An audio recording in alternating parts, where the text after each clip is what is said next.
Hello everyone. I know you use this video to fall asleep, so before that, like the video and subscribe to the channel. Also, where are you from? And what time are you watching? Now get comfortable and relax.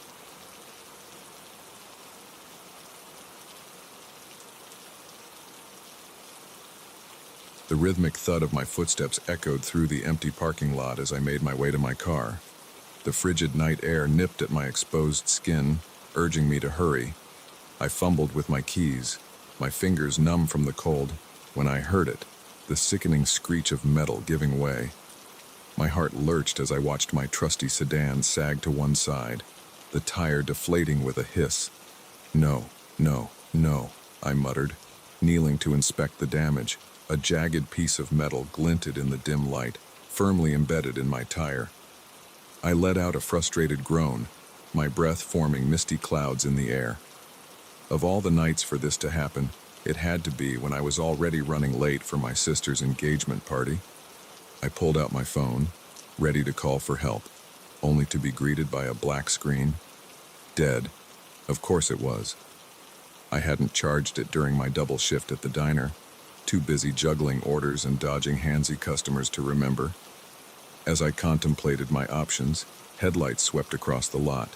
A sleek black car pulled up beside me, its engine purring smoothly.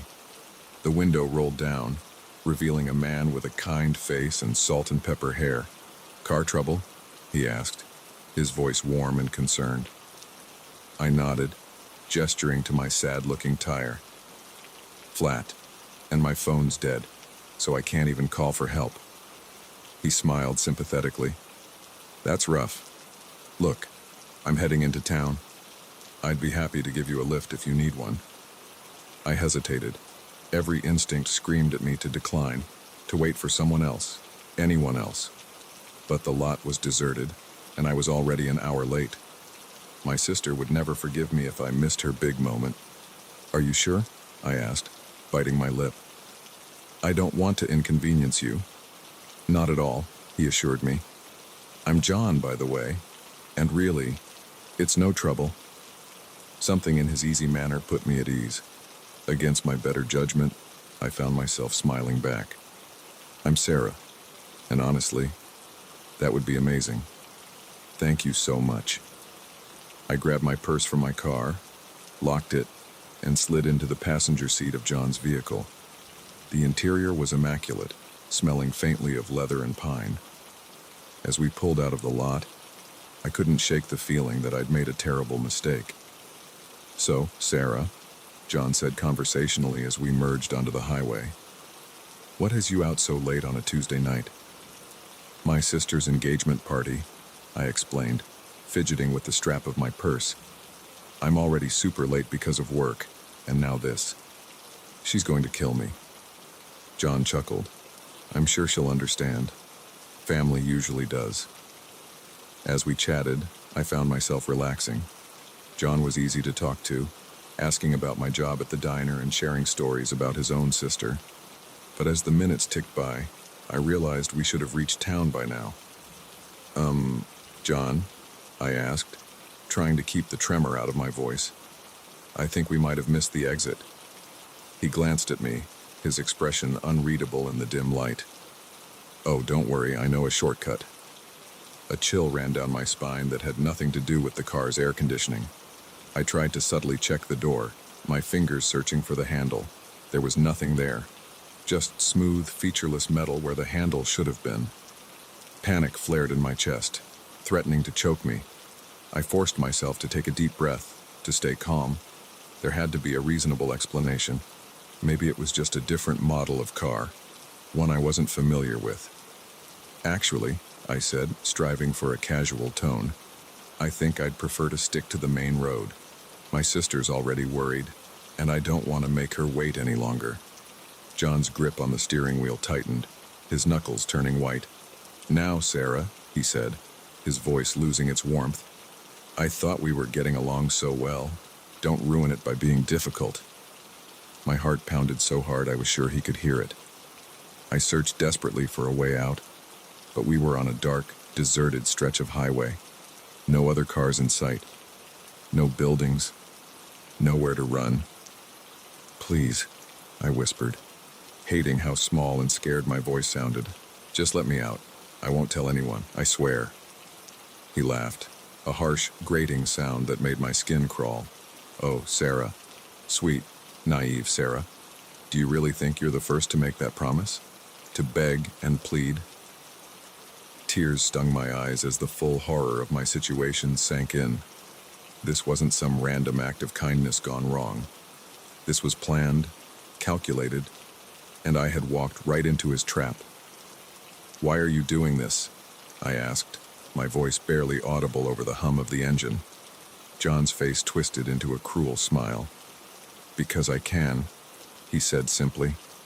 "Because there will always be trusting little lambs like you, so eager to see the good in people, so willfully blind to the wolves in their midst." I closed my eyes, trying to steady my breathing. Panic wouldn't help me now. I needed to think, to find a way out of this nightmare. "My sister," I said, grasping at straws. "She's expecting me. She'll call the police when I don't show up." John shrugged, unfazed. "And tell them what? That her irresponsible little sister, known for being chronically late, didn't show up to a party? That's hardly cause for alarm, now is it?" He was right, and we both knew it. My tardiness was a running joke in my family. They'd be annoyed, maybe worried, but not enough to involve the authorities. Not for hours, maybe days. By then, it would be too late. As we drove deeper into the night, my mind raced through scenarios, each more desperate than the last. Could I grab the steering wheel, force us off the road? But at this speed, that would likely kill us both. Break a window. But even if I managed it, where would I go? We were miles from anywhere, and John would surely catch me before I could find help. "You know," John mused, his tone conversational, as if we were discussing the weather. "This is usually the part where they start bargaining, offering money, favors, anything to make me change my mind." He glanced at me, raising an eyebrow. "No last-ditch efforts from you, Sarah?" I met his gaze, surprising myself with the steadiness in my voice. "Would it make a difference?" He considered this for a moment, then shook his head. "No, I suppose not. But it's always interesting to see what people value most when they're desperate." As we lapsed into silence, I found my thoughts drifting to my family. My sister, probably furious by now, thinking I'd flaked on her big night. My parents, who would be disappointed but unsurprised by my absence. How long would it take them to realize something was truly wrong? Would they ever know what happened to me? The car slowed, turning onto a bumpy dirt road. Through the trees, I could make out the dim outline of a structure. A house, old and decrepit, loomed before us. My prison, I realized with a sinking feeling. As we rolled to a stop, John turned to me, his eyes glinting in the darkness. "Welcome home, Sarah," he said, his voice dripping with false warmth. "I do hope you'll be comfortable here. You'll be staying for quite some time." With trembling hands, I reached for my purse. If I was going down, I'd go down fighting. My fingers closed around the small canister of pepper spray I always carried, a gift from my father who worried about my late-night shifts at the diner. As John reached across to grab me, I struck. The pepper spray hit him full in the face, and he recoiled with a howl of pain and rage. In that moment of confusion, I slammed my elbow into the window with all my strength. Once, twice, 3 times before it finally shattered. Ignoring the sting of glass cutting into my skin, I hurled myself out of the car. I hit the ground hard, the impact knocking the wind out of me. But adrenaline and fear propelled me forward. I scrambled to my feet and ran, my lungs burning as I plunged into the dark woods surrounding the property. Behind me, I could hear John's enraged shouts and the sound of him stumbling after me. But I had a head start, and the dense undergrowth slowed him down. I ran until my legs felt like jelly, until each breath was agony, until I couldn't hear anything but the pounding of my own heart. Finally, I allowed myself to slow, collapsing against a tree. In the distance, I could see lights, a town, or at least a gas station, civilization, safety. With renewed determination, I pushed myself onward. As I staggered onto the lit parking lot of a 24-hour convenience store, I must have looked a fright. Clothes torn, covered in dirt and blood, wild-eyed with terror. The clerk behind the counter took one look at me and reached for the phone. "Please," I gasped, my voice raw. "Call the police." In the days that followed, as I sat through police interviews and hospital examinations, the reality of how close I'd come to disappearing forever sank in. They found John's house, discovered evidence of other victims who hadn't been as lucky as me. Sometimes, in my darkest moments, I wonder what would have happened if I hadn't had that pepper spray. If I hadn't found the strength to break that window and run. But mostly, I'm grateful. Grateful to be alive. To have a second chance. Now, when I see a stranded motorist, I don't stop. I call the police and let them handle it. Some might call me paranoid, but I know the truth. There are monsters out there, wearing human faces, waiting for trusting souls to let down their guard. And I, for one, refuse to be a victim again.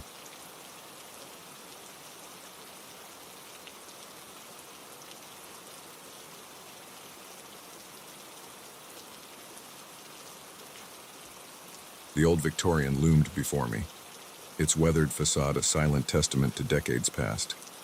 As I fumbled with the ancient key, a chill ran down my spine that had nothing to do with the autumn air. This was to be my home for the next month, a generous offer from my aunt who needed a house sitter while she gallivanted across Europe. Little did I know, I was about to step into a nightmare that would haunt me for years to come. The door creaked open, revealing a dimly lit foyer. The musty scent of age and disuse assaulted my nostrils as I dragged my suitcase across the threshold. Dust motes danced in the weak sunlight filtering through grimy windows, giving the entire scene an eerie, dreamlike quality. "Home sweet home," I muttered, my voice echoing in the empty space. I spent that first day exploring, opening creaky doors and peering into rooms frozen in time. My aunt had inherited the house from a distant relative and rarely visited, preferring to keep it as a sort of living museum. Every corner seemed to hold some relic of the past, faded photographs, antique furniture, even a collection of Victorian dolls that made my skin crawl with their glassy, lifeless stares. As night fell, I settled into the least musty bedroom I could find, grateful for the modern touches my aunt had added: a comfortable bed, Wi-Fi, and a small TV. I drifted off to sleep, lulled by the unfamiliar creaks and groans of the old house settling. It was the sound that woke me, a soft, rhythmic thumping that seemed to come from everywhere and nowhere at once. I sat up, heart racing, straining my ears in the darkness. There it was again, thump, thump, thump, like footsteps, but muffled, as if coming from inside the walls themselves. I reached for my phone, its screen casting a ghostly glow across the room. 3:17 a.m., far too early for any reasonable explanation. "Hello?" I called out, my voice trembling. "Is someone there?" Silence answered me, heavy and oppressive. Then, just as I was about to convince myself it was all in my imagination, I heard it again.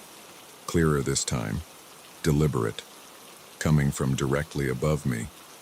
With shaking hands, I turned on the bedside lamp and got to my feet. The rational part of my brain argued that it was probably just an animal, a raccoon or maybe a squirrel that had found its way into the attic. But a deeper, more primal part of me knew that wasn't the case.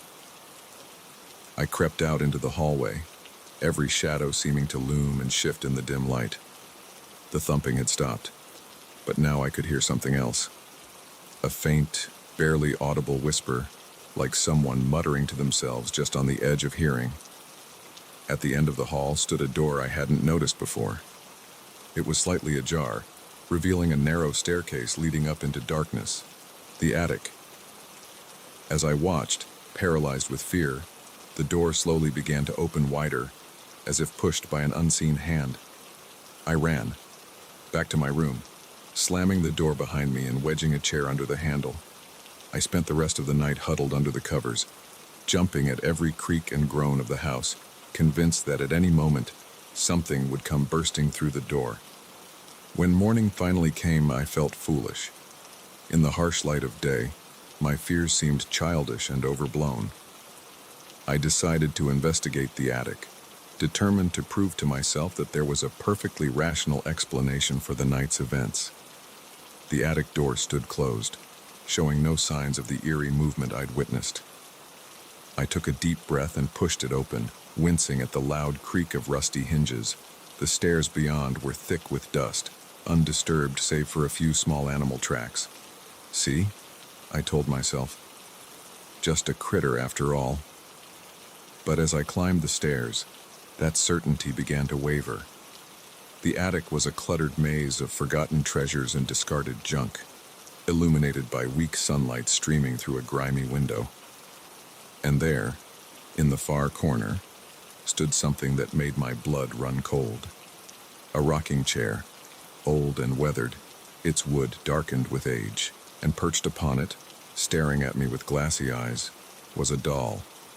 Not one of the antique porcelain dolls from downstairs, but something far more unsettling. It was crudely made, fashioned from what looked like burlap and straw, with buttons for eyes and a stitched red smile that seemed to leer at me.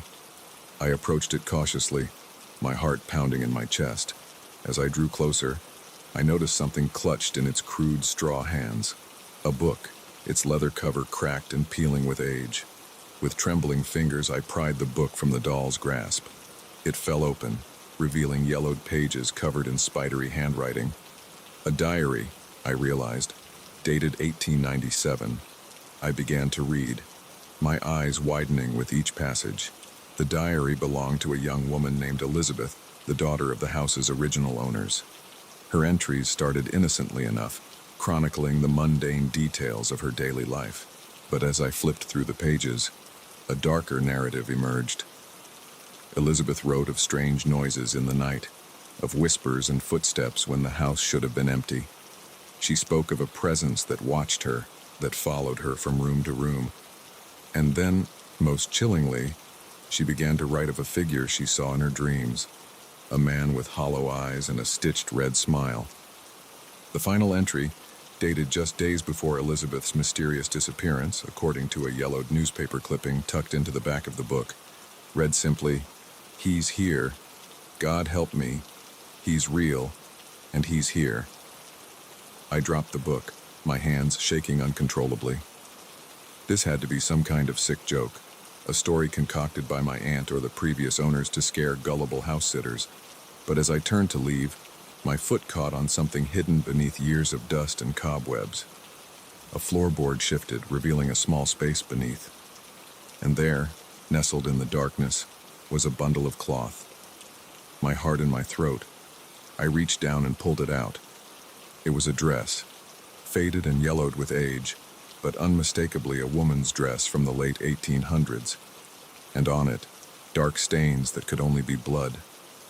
I ran, out of the attic, down the stairs, not stopping until I was out of the house and gasping for air on the front lawn. My mind raced, trying to make sense of what I'd found. Was it possible? Could Elizabeth's story be true? The next few days passed in a blur of sleepless nights and paranoid days. I jumped at every sound, convinced that at any moment I would turn around and see the figure from Elizabeth's diary, the man with the stitched red smile. I thought about leaving, about calling my aunt and making up some excuse, but something kept me there, a morbid curiosity, perhaps, or a stubborn determination to uncover the truth. I spent hours researching the house's history, poring over old newspapers and public records. The more I dug, the more unsettling the story became. Elizabeth wasn't the only one to vanish mysteriously.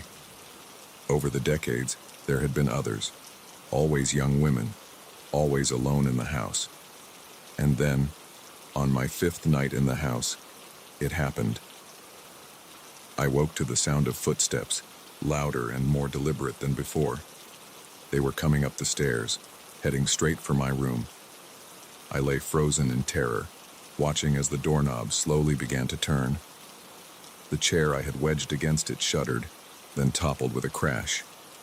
And there, silhouetted in the doorway, stood a figure that could not possibly be real. He was tall, unnaturally so, with limbs that seemed too long and joints that bent at odd angles. His face was a featureless expanse of pale skin, save for two hollow black eyes and a red slash of a mouth, stitched into a permanent, leering grin. I screamed. I screamed until my throat was raw, until I tasted blood. But no sound came out. The figure took a step forward, its movements jerky and unnatural, like a marionette controlled by unseen strings. In that moment, survival instinct took over. I lunged for the window, my fingers scrabbling at the latch, just as I felt cold. Straw-like fingers brush against my neck. The window burst open. I threw myself out, landing hard on the overgrown lawn below. I ran, barefoot, in my pajamas. I ran until my lungs burned and my legs gave out. When I finally stopped, I found myself in the center of town, miles from the house. A concerned police officer approached me, asking if I was all right. I babbled my story, fully aware of how insane it sounded. To their credit, the police took me seriously enough to investigate. They found nothing, of course, no evidence of an intruder, no hidden rooms or secret passages. Even the dress and diary I'd discovered in the attic were gone, as if they'd never existed. My aunt returned early from her trip, concerned about my breakdown. She sold the house soon after, unable to look at it without remembering my wild tales of ghosts and disappearances.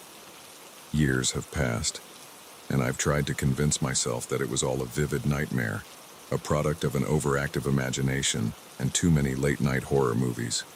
But sometimes, in the dead of night, I still hear it.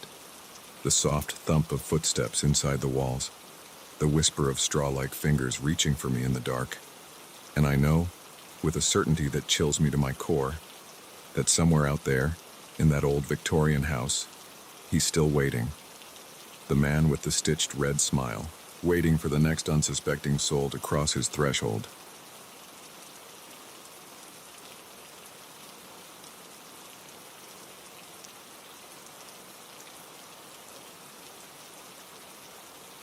The moment I saw Eliza's eyes light up as she talked about her parents, I should have known something was off.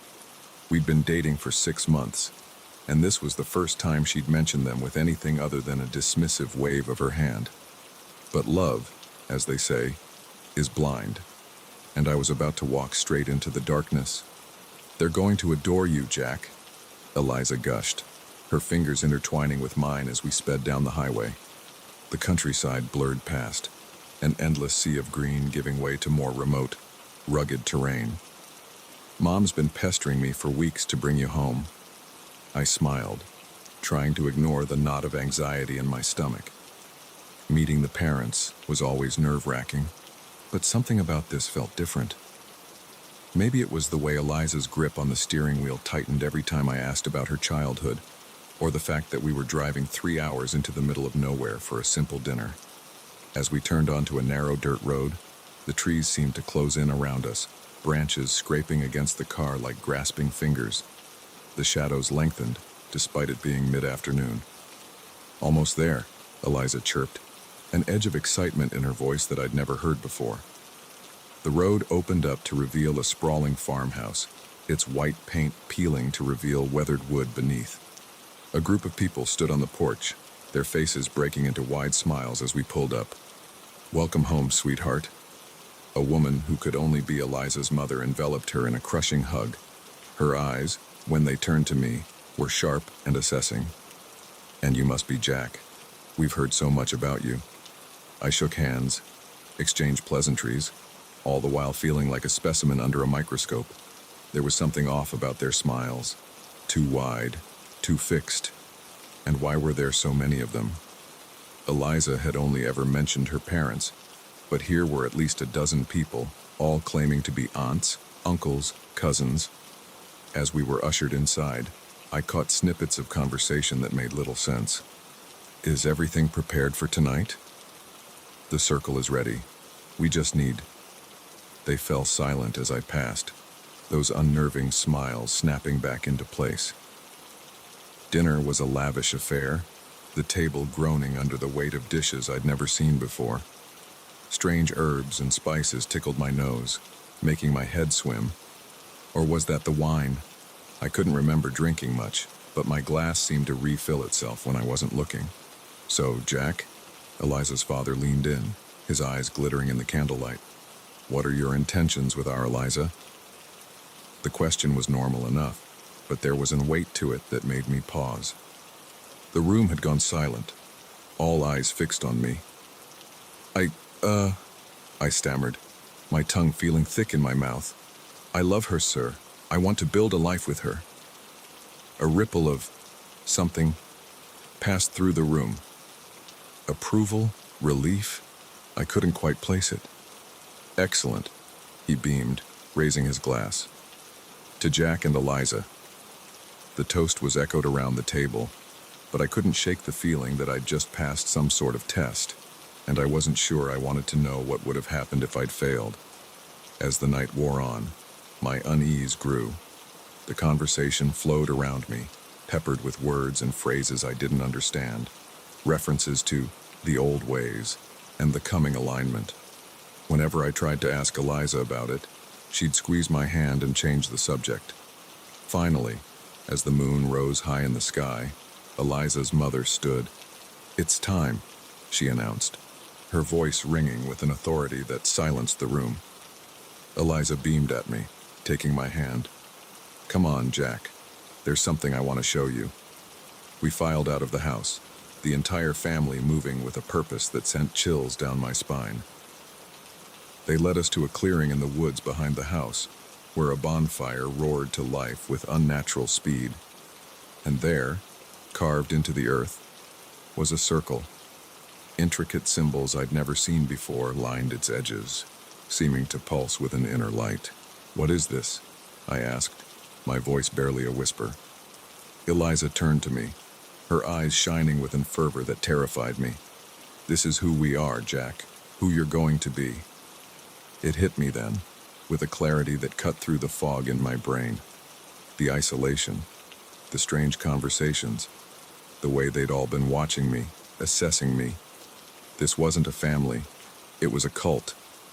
I tried to back away, but strong hands gripped my arms. Eliza's uncles, their friendly smiles now twisted into something cruel. "Don't fight it, Jack," Eliza cooed, stroking my cheek.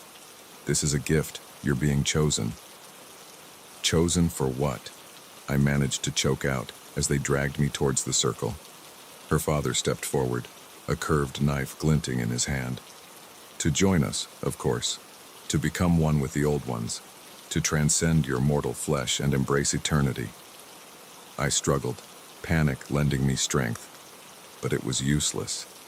There were too many of them, and whatever they'd slipped into my food and drink had left me weak and disoriented. They forced me to my knees at the edge of the circle. Eliza knelt beside me, taking my face in her hands. "I'm sorry it has to be this way," she said. And for a moment, I saw a flicker of the woman I thought I knew. "But you'll understand soon. We need new blood, Jack. Pure blood, and you're perfect." Her father began to chant, the words guttural and inhuman. The symbols around the circle flared to life, pulsing with a sickly green light. The air grew thick, oppressive, as if something vast and ancient was pressing down upon us. I closed my eyes, bracing for the bite of the knife. But instead, I felt nothing. The chanting faltered, confusion rippling through the group. I dared to open my eyes. The symbols were fading, the unnatural light guttering like a candle in the wind. "What's happening?" Eliza's mother demanded. "Why isn't it working?"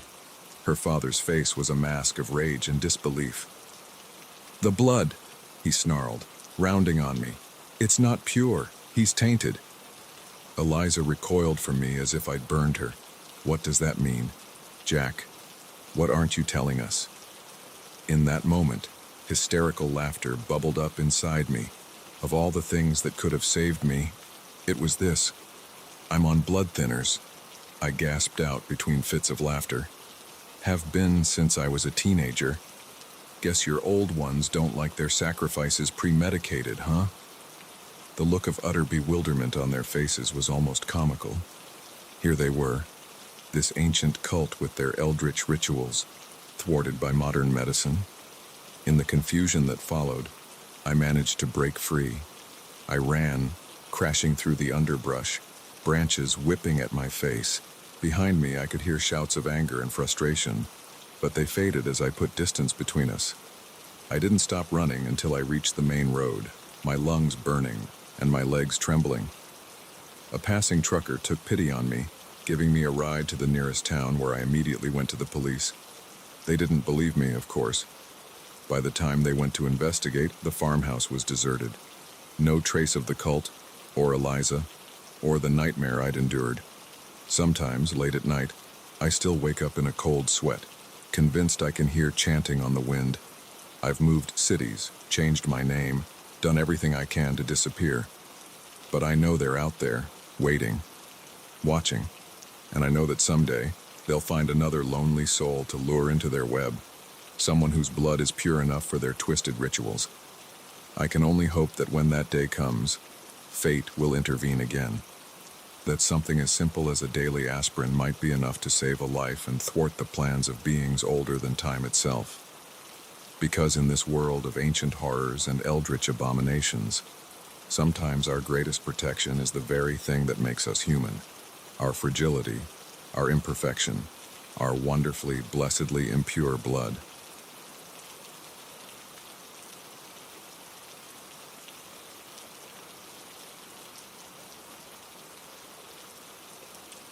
The pulsing bass from the party still echoed in my ears as I stumbled out into the cool night air. I knew I'd had too much to drink, but the thrill of sneaking out and the euphoria of finally fitting in with the popular crowd had clouded my judgment. Now, as I stood on the sidewalk, the world spinning slightly, reality began to set in.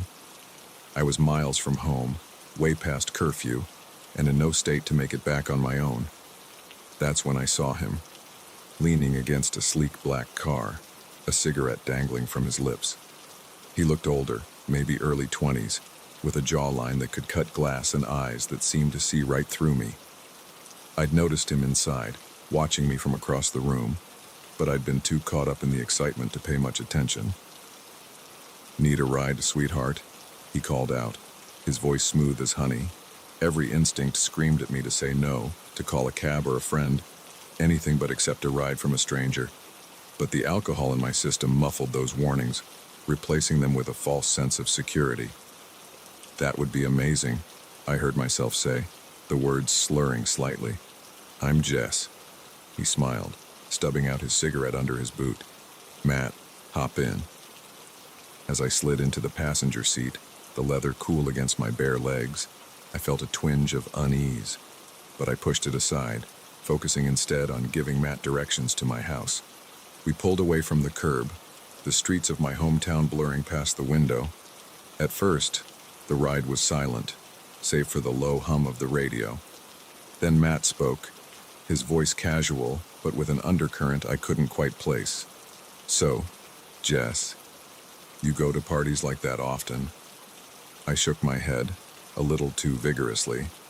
"No, first time, actually. I'm usually more of a stay-at-home type."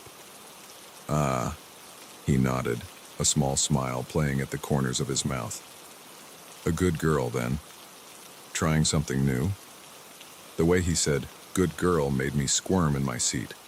I tried to change the subject, asking about the music playing softly in the background, but Matt seemed more interested in me, peppering me with questions about my life, my friends, my family. It wasn't until we'd been driving for about 20 minutes that I realized something was wrong. The houses were becoming less frequent, replaced by dark stretches of forest and fields. This wasn't the way to my house. Matt?" I said, trying to keep the tremor out of my voice. "I think we might have missed a turn. My street is back that way." He didn't respond immediately, his eyes fixed on the road ahead. When he finally spoke, His voice had lost all its earlier warmth. "We're not going to your house, Jess." Ice flooded my veins, sobering me up faster than a bucket of cold water. "What do you mean?" "Where are we going?" Matt's grip on the steering wheel tightened, his knuckles turning white. "Somewhere private, somewhere we can get to know each other better." Panic clawed at my throat. I reached for the door handle, only to find it locked. Matt laughed, a harsh, grating sound that bore no resemblance to his earlier charm. "Did you really think I was just being nice?" he sneered. "A pretty little thing like you, all alone and drunk. You're lucky I found you first. There are much worse people out there, you know." Tears stung my eyes as the full horror of my situation sank in. I was trapped in a car with a predator, speeding towards God knows where, with no way to call for help. My phone was in my purse, tossed carelessly into the back seat when I'd first gotten in. "Please," I begged, hating how small and scared my voice sounded. "Just let me out. I won't tell anyone, I swear." Matt's response was to accelerate, the speedometer creeping past 80, then 90. The world outside became a dark blur, trees and fields melting together in a dizzying rush. My mind raced, searching desperately for a way out. Could I grab the wheel? But at this speed, we'd both likely die in the crash. Break a window? Even if I managed it, where would I go? We were miles from anywhere, and Matt would surely catch me before I could find help. As we sped through the night, I thought of my parents, probably still sleeping peacefully, unaware that their daughter was living a nightmare. I thought of my friends, the ones I'd been so eager to impress at the party. Would they even remember seeing me leave? Matt's voice cut through my panicked thoughts. "You know, this is usually the part where they start crying, begging, promising me anything if I'll just let them go." He glanced at me, raising an eyebrow. "You're being awfully quiet, Jess. No last-ditch efforts?" I met his gaze, surprising myself with the steadiness in my voice. Would it make a difference? He considered this for a moment, then shook his head. "No, I suppose not. But it's always interesting to see what people are willing to do when they're desperate." As we lapsed into silence, I found my thoughts drifting to all the warnings I'd ignored. My mother's constant reminders to never accept rides from strangers, the assemblies at school about staying safe, even my own instincts, which I'd pushed aside in favor of feeling grown up and adventurous. The car slowed, turning onto a bumpy dirt road. Through the trees, I could make out the dim outline of a structure. A cabin, old and decrepit, loomed before us. My prison, I realized with a sinking feeling. As we rolled to a stop, Matt turned to me, his eyes glinting in the darkness. "Home sweet home, Jess," he said, his voice dripping with false warmth. "I do hope you'll be comfortable here. You'll be staying for quite some time." In that moment, something inside me snapped. The fear that had paralyzed me gave way to a surge of adrenaline and determination. I wasn't going to be another statistic, another cautionary tale. I was going to fight. As Matt reached across to grab me, I struck. My elbow connected with his nose with a satisfying crunch. He reeled back, howling in pain and surprise. In that moment of confusion, I lunged for my purse in the back seat, my fingers closing around my phone. Matt recovered quickly, grabbing a fistful of my hair and yanking me back, but it was too late. I'd already hit the emergency call button, the phone connecting to 911 even as it clattered to the floor. "You little bitch," Matt snarled, his hand closing around my throat. I clawed at his face, kicking and thrashing with every ounce of strength I had. Through the roaring in my ears, I could hear a tinny voice from the phone. 911, what's your emergency?" Matt's eyes widened as he realized what I'd done. He released me, scrambling to find the phone. But in his panic, he'd forgotten about the car doors. With shaking hands, I managed to unlock my door and throw myself out onto the dirt road. I hit the ground hard, the impact knocking the wind out of me. But adrenaline and fear propelled me forward. I scrambled to my feet and ran, my bare feet slipping on loose gravel as I plunged into the dark woods surrounding the cabin. Behind me, I could hear Matt's enraged shouts and the sound of him stumbling after me. But I had a head start, and the dense undergrowth slowed him down. I ran until my lungs burned, until each breath was agony, until I couldn't hear anything but the pounding of my own heart. Finally, I allowed myself to slow, collapsing against a tree. In the distance, I could see lights, a house, or maybe a gas station, civilization, safety. With renewed determination, I pushed myself onward. As I staggered onto the lit parking lot of a 24-hour truck stop, I must have looked a fright, dress torn, covered in dirt and scratches, wild-eyed with terror. The night clerk took one look at me and reached for the phone. "It's okay," I gasped, my voice raw. "The police are already on their way." In the days that followed, as I sat through police interviews and hospital examinations, the reality of how close I'd come to disappearing forever sank in. They caught Matt trying to flee the state, his car still parked at that lonely cabin in the woods. The evidence they found there suggested I wasn't his first victim, but I was determined to be his last. Sometimes, in my darkest moments, I wonder what would have happened if I hadn't found the strength to fight back, if I'd given in to despair and resignation. But mostly, I'm grateful to be alive, to have a second chance. Now, when I see young girls at parties, I want to shake them, to make them understand the dangers that lurk in seemingly innocent offers. But I know that's not the answer. Instead, I share my story. I speak at schools, write articles, do whatever I can to spread awareness. Because the sad truth is there will always be predators like Matt out there. But if I can help even one person avoid the nightmare I lived through, then maybe some good can come from that terrible night. And maybe, just maybe, I can finally put the ghosts of what might have been to rest.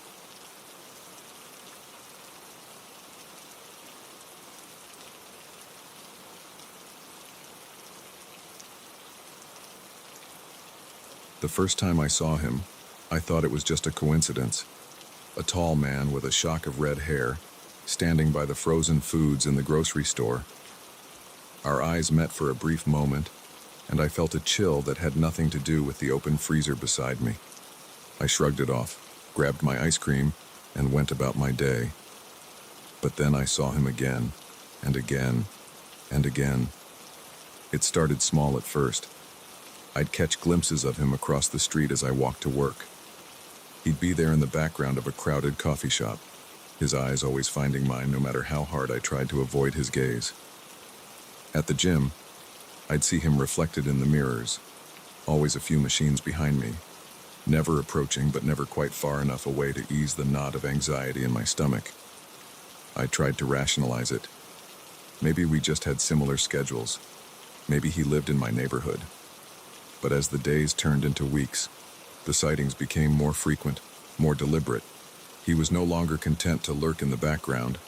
Now he'd stand directly across the street from my apartment building, staring up at my window for hours.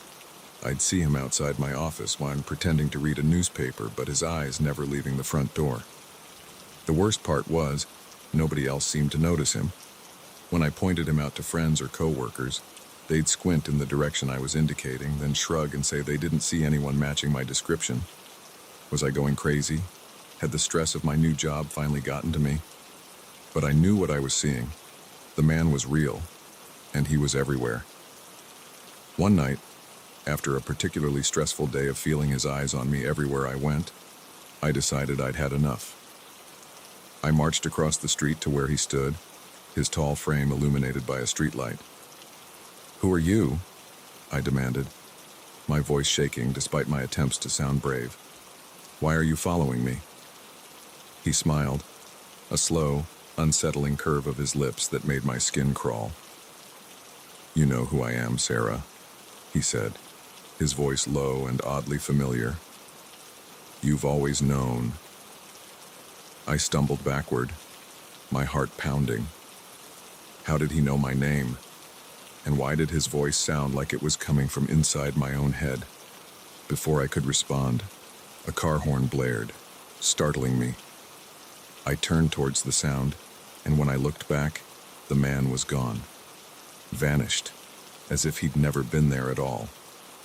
That night, I barely slept. Every creak of my apartment, every shadow on the wall, seemed to take on a sinister quality. I kept expecting to see his face peering in through my window, even though I was on the 5th floor. The next morning, I called in sick to work. I couldn't face the thought of going outside, of seeing him again. Instead, I spent the day researching stalking cases, looking for anything that might help me understand what was happening.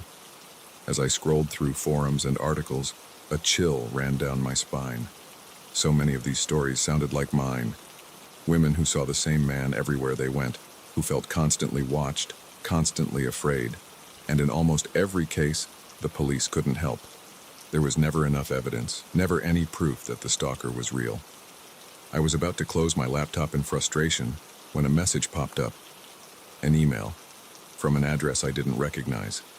The subject line read simply, "I can help." Against my better judgment, I opened it. The message was brief. "I know what you're going through. I've been there. If you want answers, meet me at the old clock tower downtown. Tonight, 8 p.m. Come alone." My finger hovered over the delete button. This had to be a trap, right? For all I knew, it could be the red-haired man himself, luring me out. But then again, what if it wasn't? What if this person really did have answers? After weeks of feeling like I was losing my mind, the prospect of understanding what was happening to me was too tempting to resist. At 7:55 p.m., I found myself standing at the base of the clock tower, my heart racing. The area was deserted, the old building looming over me like a silent sentinel. I was about to turn and leave, convinced I'd made a terrible mistake, when I heard footsteps behind me. I spun around, half expecting to see the red-haired man. Instead, I was face to face with a woman about my age. She had dark circles under her eyes and a haunted look that I recognized all too well. "Sarah?" she asked, her voice barely above a whisper. I nodded, too nervous to speak. She let out a long breath. "I'm Emily. I'm the one who emailed you. I've been where you are, the man you've been seeing. He's been following me too, for years." My knees went weak with relief. Finally, someone who believed me, someone who understood. Emily led me to a nearby bench, and for the next hour, she told me her story. How the red-haired man had appeared in her life 5 years ago. How he'd slowly taken over every aspect of her existence. How she'd lost jobs, relationships, even her family because no one believed her. "But here's the thing, Sarah," she said, leaning in close. "He's not real. Not in the way we think of as real, anyway." I frowned, confusion replacing my initial relief. "What do you mean?" "I've seen him. I've heard him speak." Emily nodded. "So have I. But think about it. Has anyone else ever seen him? Has he ever interacted with the world around him in any tangible way?" I thought back, trying to remember a single instance where the man had touched something, moved an object, or been acknowledged by anyone but me. I couldn't. "He's a manifestation," Emily continued, "a physical representation of our deepest fears and insecurities. He appears differently to each person who sees him, but the effect is the same. He isolates us, makes us doubt ourselves, drives us to the brink of madness." It sounded insane, and yet it made a twisted kind of sense. The way he always seemed to know exactly where I'd be, the way no one else could see him, the familiar quality of his voice. "So what do we do?" I asked, my voice small and scared. "How do we make him go away?" Emily's face hardened. "We face him, head on. No more running, no more hiding. We confront our fears, whatever they may be, and we take back control of our lives." She reached into her bag and pulled out 2 small objects. Cameras, I realized. Tiny, high-tech ones that could be easily hidden. "We're going to document everything," she said. "Every appearance, every interaction. We'll build a record so comprehensive, so irrefutable, that even if no one else can see him, they won't be able to deny his impact on our lives." For the first time in weeks, I felt a glimmer of hope. It wasn't much of a plan, but it was something, a way to fight back against the terror that had consumed my life. Over the next few days, Emily and I worked tirelessly. We set up cameras in our homes, our workplaces, everywhere we frequently saw the red-haired man. We kept detailed logs of every sighting, every feeling of unease. And slowly, something began to change. The more we focused on documenting the man's presence, the less power he seemed to have over us. His appearances became less frequent, less intense. It was as if by shining a light on our fears, we were slowly banishing them back to the shadows. 1 week after our meeting at the clock tower, I woke up and realized I hadn't seen the red-haired man in 3 days. I called Emily, my heart pounding with excitement. "He's gone," I said as soon as she picked up. "I haven't seen him. Have you?" There was a long pause on the other end of the line. When Emily finally spoke, her voice was thick with emotion. "No," she said. "I haven't either. I think we did it, Sarah. We faced our fears, and we won." As I hung up the phone, I felt a weight lift from my shoulders. The constant fear, the paranoia, the feeling of being watched. It was all gone. In its place was a newfound strength, a confidence I hadn't felt in months. I know now that the red-haired man may never truly be gone. He might reappear in moments of weakness or self-doubt, but I'm no longer afraid of him. I understand now that he's a part of me, a manifestation of my own insecurities and fears, and as long as I face those fears head-on, he has no power over me. To anyone out there who might be seeing their own red-haired man, I want you to know, you're not alone. You're not crazy. Your fears are real, but they don't define you. Face them, document them, shine a light on them. Because in the end, the only thing we have to fear is fear itself. And once we understand that, we can overcome anything.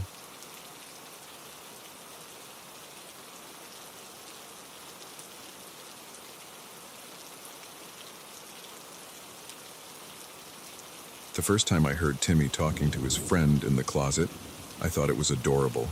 Kids and their imaginary playmates, right? But as the weeks went by, and Timmy's stories about his closet buddy became more elaborate and disturbing, I began to wonder if we'd brought more than just our furniture when we moved into this old house. It started innocently enough. We'd barely finished unpacking when I overheard Timmy, all of 5 years old, giggling and chattering away in his room. Curious, I peeked in, expecting to find him playing with his toys. Instead, he was sitting cross-legged in front of his closet door, talking animatedly to nothing. "Who are you talking to, sweetie?" I asked, trying to keep my voice light and playful. Timmy turned to me, his big brown eyes wide with excitement. "My new friend, Mommy. He lives in the closet and he's really funny." I played along, asking about this closet-dwelling comedian. Timmy spun a tale about a little boy named Charlie who loved to tell jokes and play games. It all seemed harmless enough, and I was secretly relieved that Timmy was adjusting so well to the move. But as days turned to weeks, Charlie became a constant presence in our lives. Timmy would insist on leaving food out for him, claiming Charlie got hungry at night. He'd beg to stay up late because Charlie doesn't like to be alone in the dark. At first, my husband Mark and I indulged it. We'd both had imaginary friends as kids, and all the parenting books said it was a normal phase. But then things started to change. I began finding strange scratches on the inside of Timmy's closet door. When I asked him about them, he just shrugged and said, "Charlie gets scared sometimes and tries to get out." Objects started moving around the house. Nothing major. A book left on the coffee table would end up on the kitchen counter, or Timmy's toys would be arranged in odd patterns on his bedroom floor. When questioned, Timmy would always say the same thing: "Charlie did it." One night, I woke to the sound of Timmy's laughter echoing down the hallway. Confused and a little annoyed, it was 3 a.m. after all, I trudged to his room. The sight that greeted me sent a chill down my spine.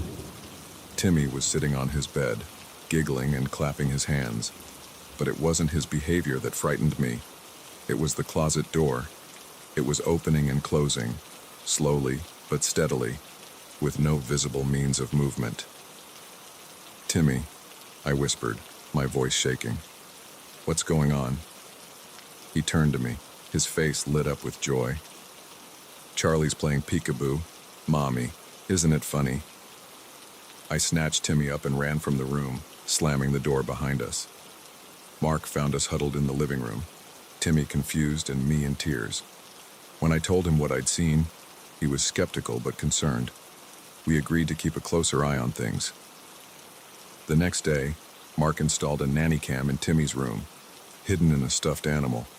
We watched the footage religiously, but nothing out of the ordinary ever happened when we weren't there.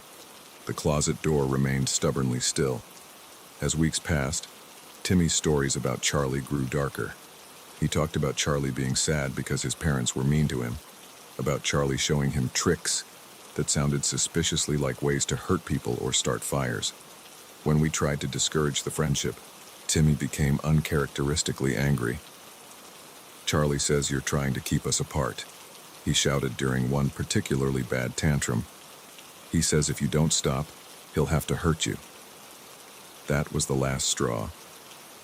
We called a child psychologist, hoping for some insight into what was happening with our son. Dr. Anderson listened patiently to our story, nodding and taking notes. When we finished, she leaned forward, her face serious. "I'd like to speak with Timmy alone, if that's all right," she said.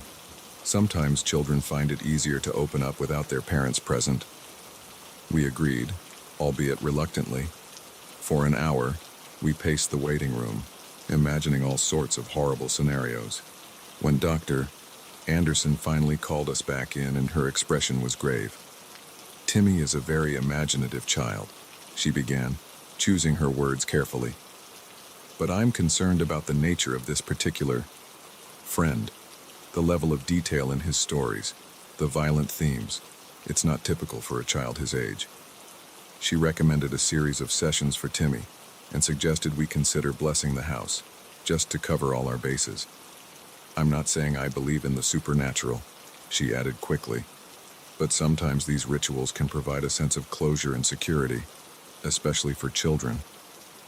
We left her office more confused and worried than ever.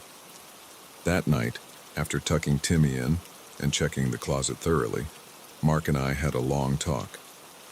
We decided to take Dr. Anderson's advice and have the house blessed. We also agreed that one of us would sleep in Timmy's room for a while, just to be safe. The blessing was interesting. The priest seemed skeptical at first, but as he moved through the house, his demeanor changed. He spent an unusually long time in Timmy's room, muttering prayers and sprinkling holy water. When he finished, he turned to us with a solemn expression. "There's something here," he said quietly. "Something old and angry. I've done what I can, but you need to be cautious. And whatever you do, don't engage with it. Don't acknowledge it. Starve it of attention and it may lose its power." That night, I took the first shift in Timmy's room. I set up a cot next to his bed, determined to stay awake and watchful. But despite my best efforts, I must have dozed off. I woke to the sound of whispering. Timmy was sitting up in bed, talking softly to his closet. As my eyes adjusted to the darkness, I saw the closet door was open a crack, and something, a shadow, a presence, I don't know, seemed to be seeping out. "Timmy," I said, trying to keep my voice steady, "who are you talking to?" He turned to me, and in the dim light, his eyes looked wrong, too old, too knowing for his little face. "Charlie wants to play, Mommy," he said, his voice eerily calm. "He says it's time for you to join the game." The shadow pulsed, growing larger, and I felt an overwhelming sense of malevolence fill the room. Without thinking, I scooped Timmy up and ran. I didn't stop until we were in the car, Mark stumbling out of the house behind us, confused and scared. We never went back. We left everything, clothes, furniture, toys, and checked into a hotel that very night. In the weeks that followed, as we struggled to rebuild our lives and help Timmy process what had happened, we learned some disturbing facts about our old house. Decades ago, a little boy named Charles had lived there with his abusive parents. One night, neighbors heard screaming and called the police. They found Charles locked in his closet, starved and beaten to death. His parents were never found.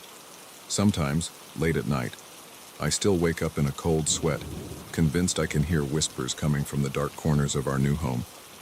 But then I look over at Timmy, sleeping peacefully, no longer tormented by his friend, and I breathe a sigh of relief. We were lucky. We got out. But I often wonder about the next family that moves into that house. Will they hear the whispers from the closet? Will they be strong enough to resist the game that Charlie wants to play? All I know is that I'll never look at a child's imaginary friend the same way again. Because sometimes, just sometimes, those friends aren't imaginary at all, and they're certainly not friendly.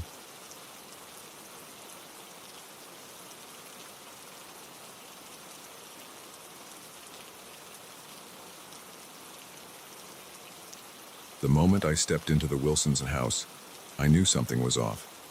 Maybe it was the eerie silence, broken only by the distant sound of cartoons playing upstairs. Or perhaps it was the lingering scent of burnt toast that seemed at odds with the immaculate kitchen.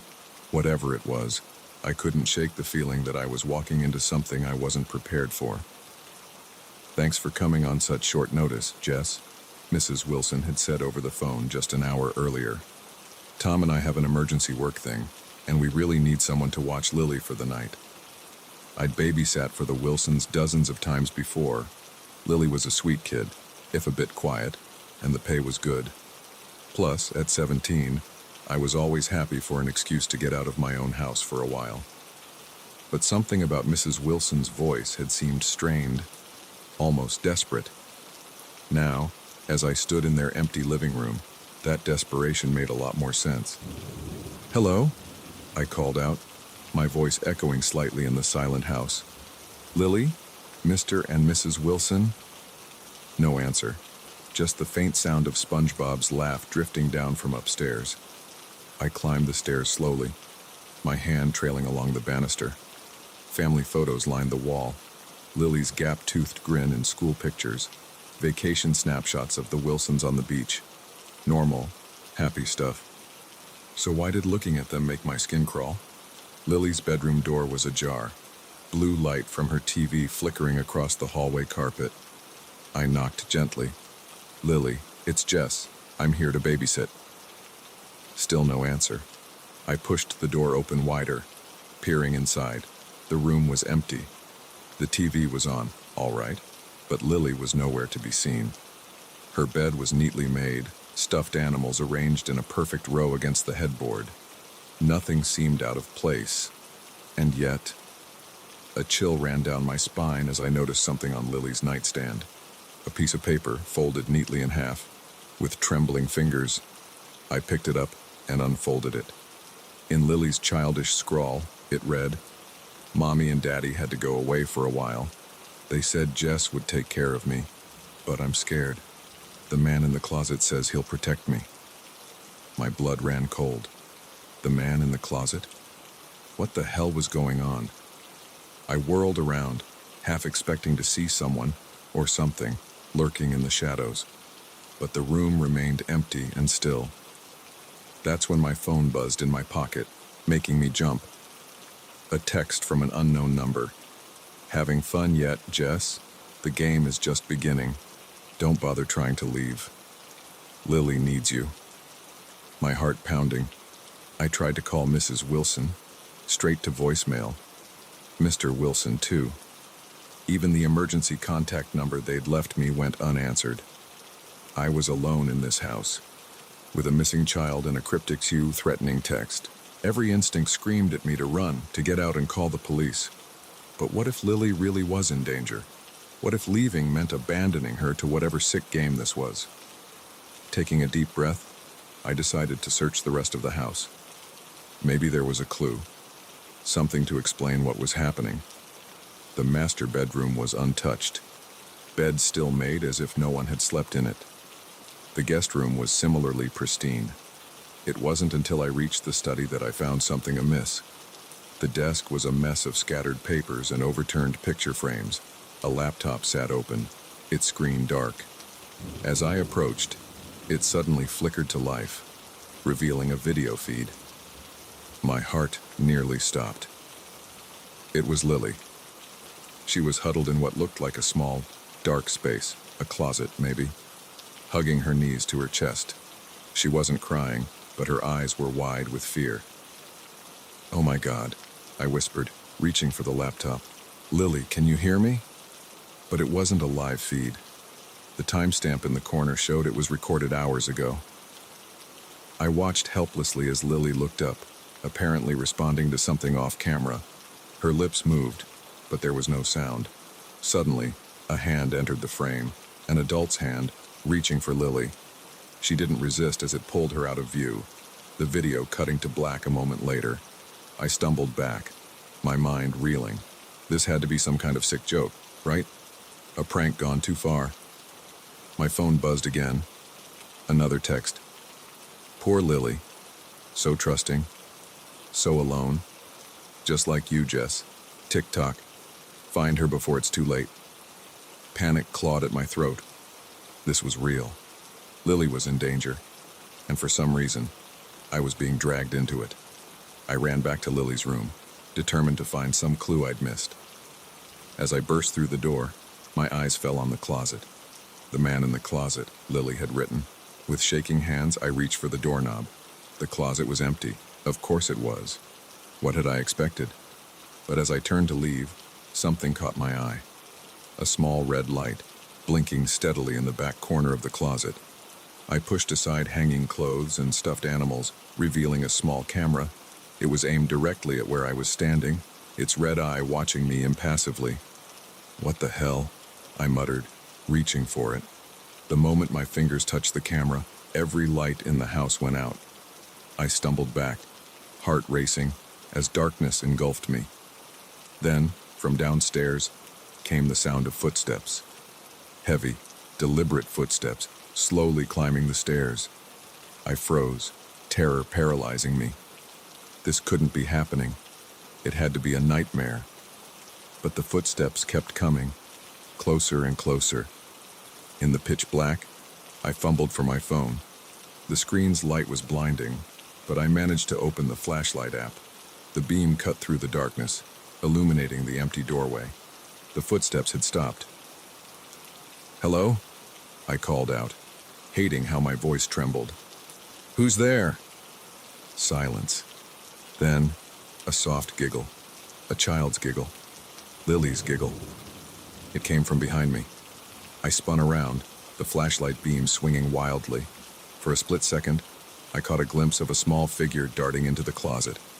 The door slammed shut. "Lily!" I cried, rushing to the closet. I yanked the door open, but it was empty. No Lily. No camera. Nothing but clothes and toys. My phone buzzed again. With trembling hands, I looked at the screen. "You're getting warmer, Jess, but time is running out. For both of you." Attached was a photo. My breath caught in my throat as I recognized it. It was me, taken just moments ago, standing in front of the open closet. But behind me, barely visible in the shadows, was a tall, dark figure. Its face was blurred, but I could make out the outline of a wide, unnatural grin. A scream built in my throat, but before it could escape, a hand clamped over my mouth. An arm wrapped around my waist, pulling me back against a solid chest. "Shh," a voice whispered in my ear, low and amused. We wouldn't want to spoil the surprise. Now would we? I struggled, kicking and clawing, but the grip was like iron. As I fought, I caught a glimpse of movement in the closet. The clothes parted, revealing a hidden door I hadn't noticed before. It swung open silently, revealing a dark passageway beyond. "Time to join the game, Jess," the voice said. "Lily's waiting." I was dragged towards the secret door, my feet scrabbling uselessly against the carpet. As we crossed the threshold, I managed to turn my head slightly, catching a glimpse of my captor's face. It was Mr. Wilson, but his eyes were wrong, cold and empty, like black holes. His mouth was stretched in that same unnatural grin I'd seen in the photo. "Welcome to the family, Jess," he said, his voice distorting into something inhuman. "We've been waiting for you." The hidden door swung shut behind us, plunging us into darkness. The last thing I heard before losing consciousness was Lily's giggle, echoing from somewhere deep in the bowels of the house. When I came to, I found myself in a small, dark room, a closet maybe. As my eyes adjusted, I saw a familiar figure huddled in the corner. Lily looked up at me, her eyes wide and haunted. "I'm sorry, Jess," she whispered. "I tried to warn you, but once the game starts, it never ends." From beyond the closet door, I heard footsteps approaching, heavy, deliberate footsteps, and I realized, with a sinking heart, that for us, the game was just beginning.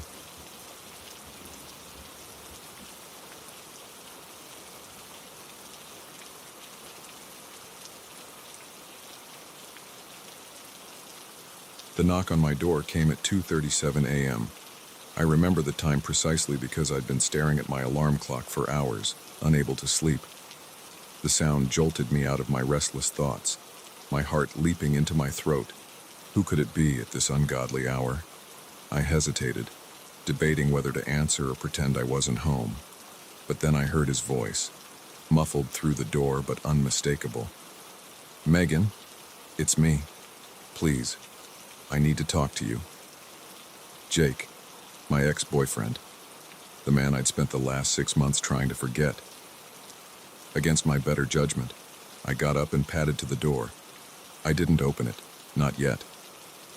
"Jake, what are you doing here?" His voice came back, desperate and pleading. "I'm sorry, I know it's late, but I didn't know where else to go. Please, can I come in? Just for a minute." I should have said no. Should have told him to leave, to never contact me again. But something in his voice, a raw vulnerability I'd never heard before, made me pause. Slowly, I undid the chain and opened the door. Jake stood there, looking nothing like the confident, charming man I'd once loved. His clothes were rumpled, his hair a mess, but it was his eyes that caught me off guard. They were wild, filled with a fear I couldn't understand. "Thank you," he breathed, stepping inside. "I'm sorry. I know this is crazy, but I didn't know who else to turn to." I closed the door, crossing my arms over my chest. "What's going on, Jake? Why are you here?"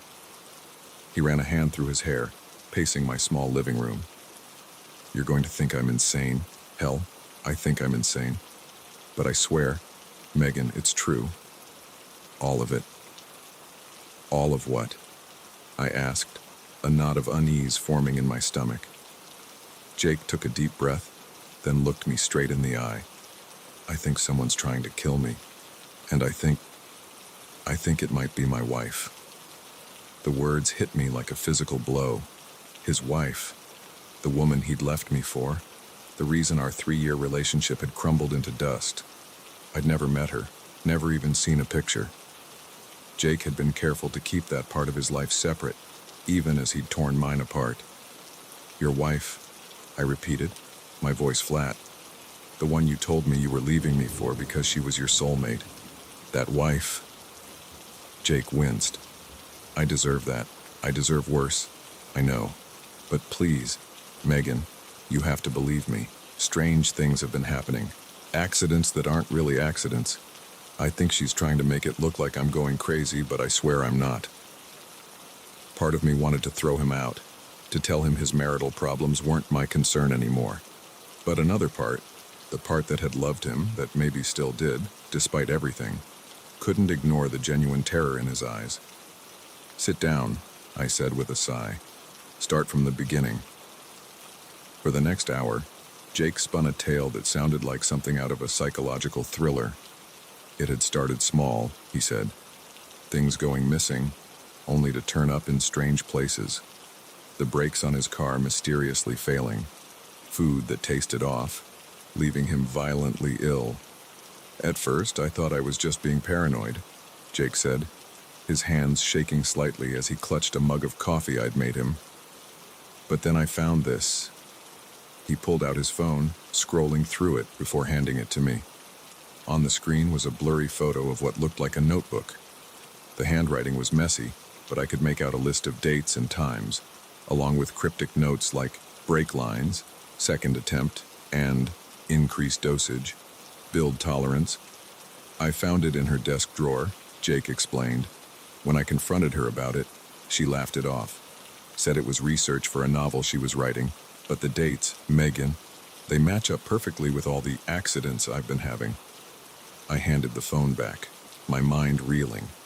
It sounded insane, like the ramblings of a paranoid man. And yet, there was something in Jake's eyes, a desperation that felt too raw to be faked.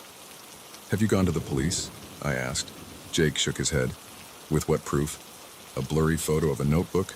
They'd laugh me out of the station. Plus, her brother's a cop. I don't know who I can trust." I rubbed my temples, feeling a headache coming on. "So why come to me? What do you expect me to do?" He leaned forward, his eyes pleading.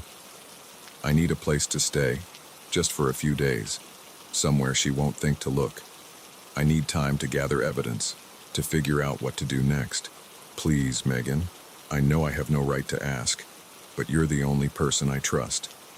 I should have said no, should have told him to leave, to figure out his own problems. But despite everything he'd put me through, despite the pain and heartbreak, I couldn't turn him away. Not when he looked so lost, so afraid. "Okay," I said finally, "you can stay on the couch, but just for a few days, Jake. And then you need to figure this out." Relief flooded his face. "Thank you. God, Megan, thank you. I promise, I'll make this up to you somehow." As I got him settled on the couch with a blanket and pillow, I couldn't shake the feeling that I was making a huge mistake. But what else could I do? If even half of what he'd told me was true, his life could be in danger. That night, I barely slept. Every creak of the apartment, every distant car horn, had me jolting awake, convinced Jake's mysterious wife had somehow found us. But morning came without incident, sunlight streaming through my bedroom window as if to mock the dark fears of the night. I found Jake in the kitchen making coffee. He looked better than he had last night. Still tired, still on edge, but more put together. "Morning," he said, offering me a tentative smile. "I hope you don't mind. I thought I'd make breakfast, least I could do." We ate in awkward silence, the weight of our shared history hanging between us. Finally, I couldn't take it anymore. "So what's your plan? You can't hide out here forever." Jake nodded, his expression turning serious. "I know. I've been thinking about it all night. I need to get concrete proof of what she's doing. Maybe set up some hidden cameras in the house, catch her in the act." I raised an eyebrow. "Isn't that illegal?" "Probably," he admitted. "But what choice do I have? If I don't do something, I'm afraid I'll end up dead." The rest of the day passed in a blur of nervous energy. Jake spent hours on my laptop, researching spy cameras and legal precedents. I tried to go about my normal routine, but it was impossible to focus with him there.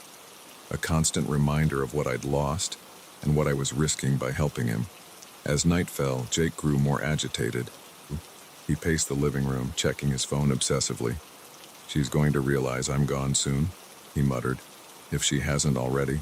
God, what if she comes looking for me?" I was about to reassure him when a sharp knock at the door made us both freeze. Jake's eyes went wide with panic. "It's her," he whispered. "She's found me." "Don't be ridiculous," I said, though my own heart was racing. "It's probably just a neighbor." But as I approached the door, I heard a voice that sent chills down my spine. "Megan, it's Claire, Jake's wife. I know he's in there. Please, I need to talk to you both." I turned to Jake, who had gone pale as a ghost. How did she find us? I hissed. He shook his head, looking as bewildered as I felt. I don't know. I swear, Megan, I didn't tell her where I was going. Another knock, more insistent this time. Please, Megan, it's not what you think. Jake needs help. Professional help. Let me in and I can explain everything. I hesitated, torn between my instinct to protect Jake and the growing seed of doubt in my mind. What if he really was paranoid? What if I'd been drawn into some kind of shared delusion? Don't open it, Jake pleaded. She'll kill me. She'll kill us both. But even as he spoke, I found myself moving towards the door. I had to know the truth, had to see for myself what kind of woman had stolen Jake away from me. With trembling hands, I undid the chain and opened the door. Claire was nothing like I'd imagined. She was small, delicate-looking, with kind eyes that were red-rimmed from crying. "Thank you," she said softly. "I'm so sorry to barge in like this, but I've been so worried." I stepped aside, letting her in. Jake backed away, pressing himself against the far wall. "Stay away from me," he growled. "Megan, don't listen to her. She'll try to convince you I'm crazy, but I'm not. Claire's face crumpled with a mixture of pain and sympathy. "Oh, Jake," she sighed. "I wish you could see yourself right now. This isn't you. This is the paranoia talking." She turned to me, her eyes pleading. "Megan, I'm so sorry you got dragged into this. Jake's been struggling with mental health issues for months now. He stopped taking his medication and, well, you can see the result." I looked between them, my mind reeling. Jake, wild-eyed and trembling. Claire, the picture of concerned compassion. Who was telling the truth? Who was the real threat? As the night wore on, the truth began to unravel. Medical records, therapy notes, text messages from concerned friends and family, all painting a picture of a man spiraling into paranoid delusions, convinced his loving wife was out to get him. By dawn, Jake was gone, taken away by paramedics, sedated for his own safety. Claire thanked me tearfully for keeping him safe, for giving her the chance to help him. But as I watched the ambulance drive away, I couldn't shake the feeling that something wasn't right, that somewhere in this tangled web of truth and lies, I'd missed something crucial. And I wondered, with a chill running down my spine, if I'd ever know for sure who the real villain of this story was.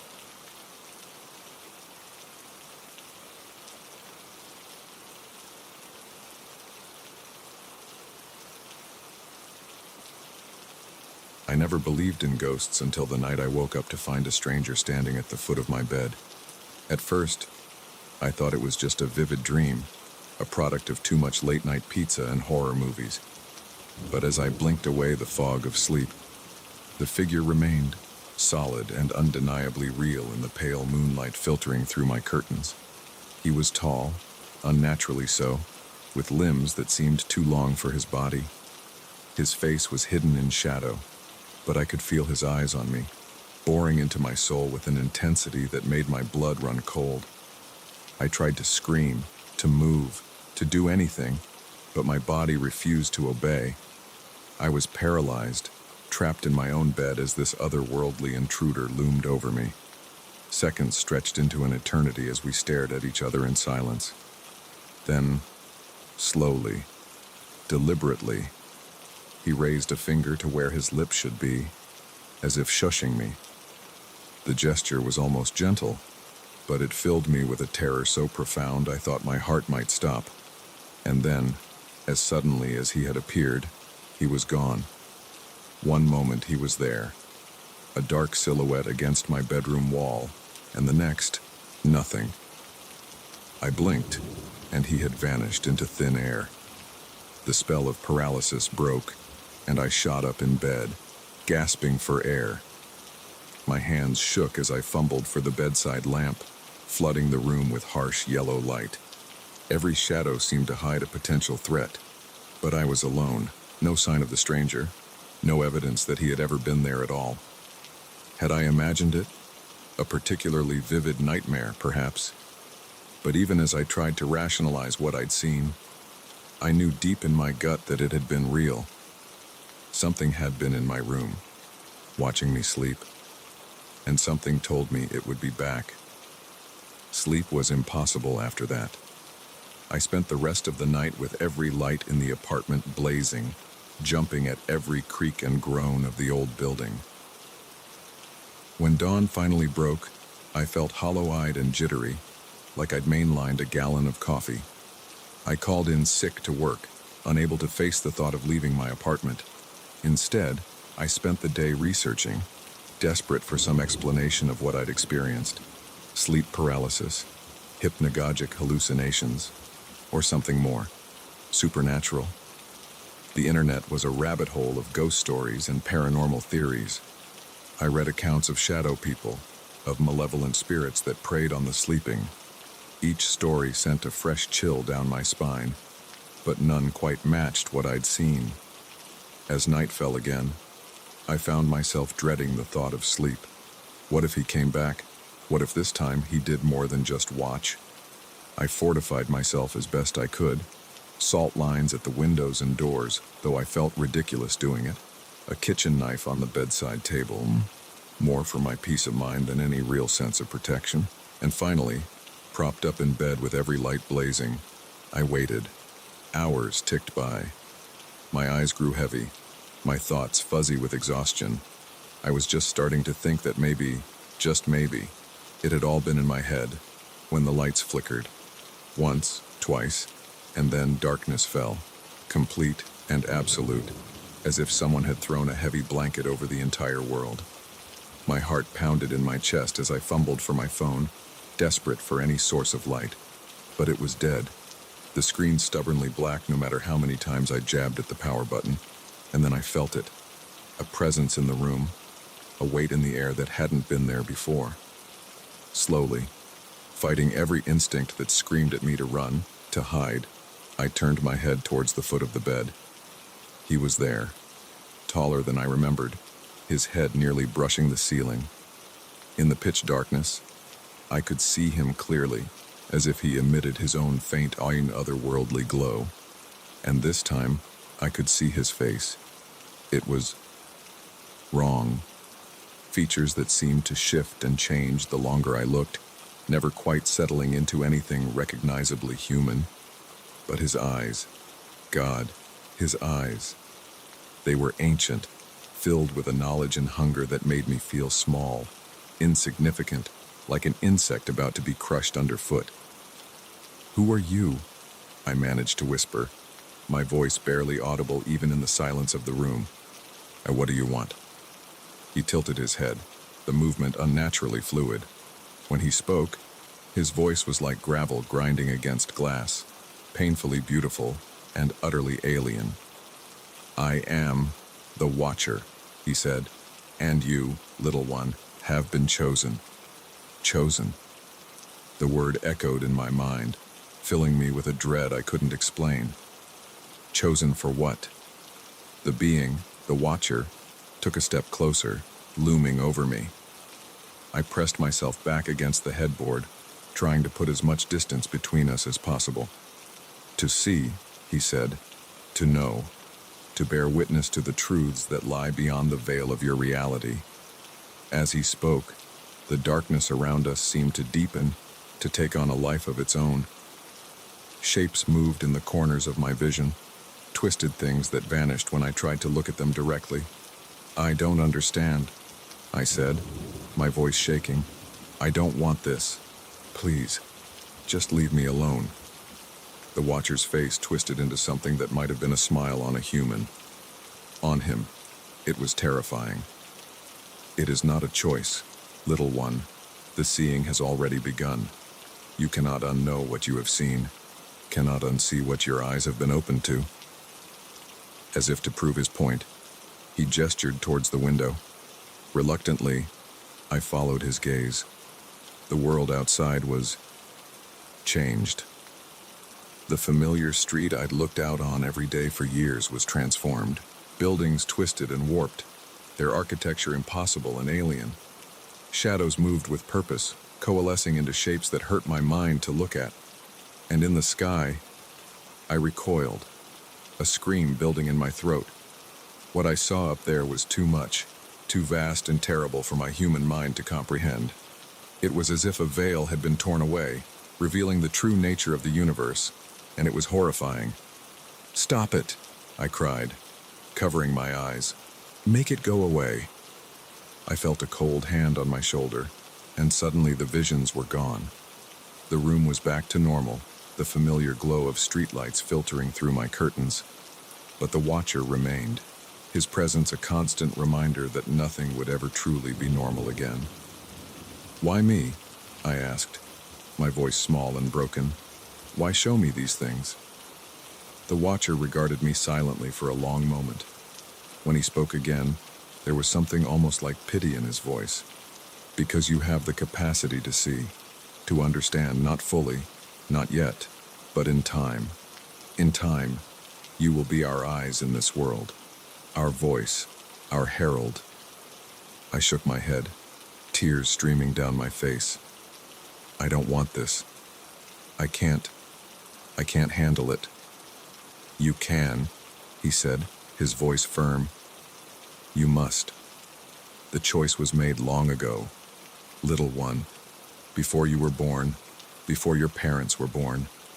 Your bloodline was chosen, and now the time has come for you to fulfill your purpose." With that, he began to fade, his form growing translucent. But before he disappeared entirely, he leaned in close, his alien features inches from my face.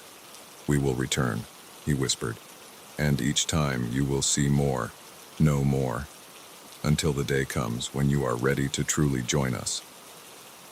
And then he was gone, leaving me alone in my suddenly too small bedroom. I'd like to say that was the end of it, that I found a way to block out what I'd seen, to go back to my normal life. But the Watcher was right. Once your eyes have been opened to the truth of reality, there's no going back. In the days and weeks that followed, I caught glimpses of things that shouldn't exist. Shadows that moved against the flow of light. Doorways that appeared and disappeared in the blink of an eye. And sometimes, just sometimes, I'd look up at the night sky and see something vast and unknowable, peering back at me. I don't sleep much anymore. Can't bear to close my eyes, knowing what might be waiting for me in the darkness. Instead, I write. I document everything I see, everything I experience. Maybe it's my way of trying to make sense of it all. Or maybe it's exactly what the Watcher wanted, for me to bear witness, to spread the knowledge of what lies beyond. All I know is that the world is so much bigger, so much stranger than I ever imagined, and I'm no longer sure if that's a blessing or a curse. So if you're reading this, consider it a warning. The next time you wake up in the middle of the night and feel a presence in your room, don't open your eyes. Don't look, because once you see, you can never unsee. And trust me, there are some truths that mankind was never meant to know.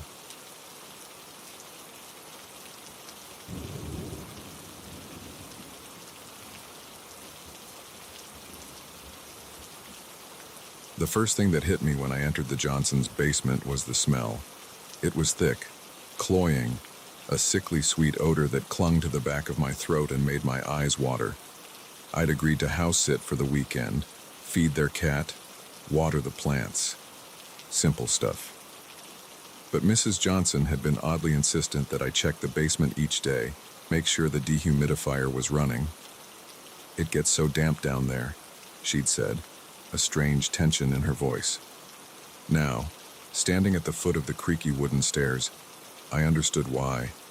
The basement was like something out of a horror movie. Bare concrete walls, a single flickering bulb casting more shadows than light, and everywhere, in every corner, were dolls.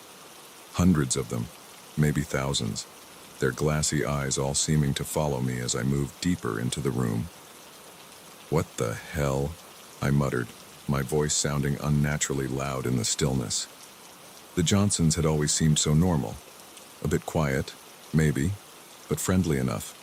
The kind of neighbors who'd wave from their porch but never invite you over for a barbecue. Nothing in our brief interactions had prepared me for this. I picked my way carefully through the clutter, trying not to touch anything.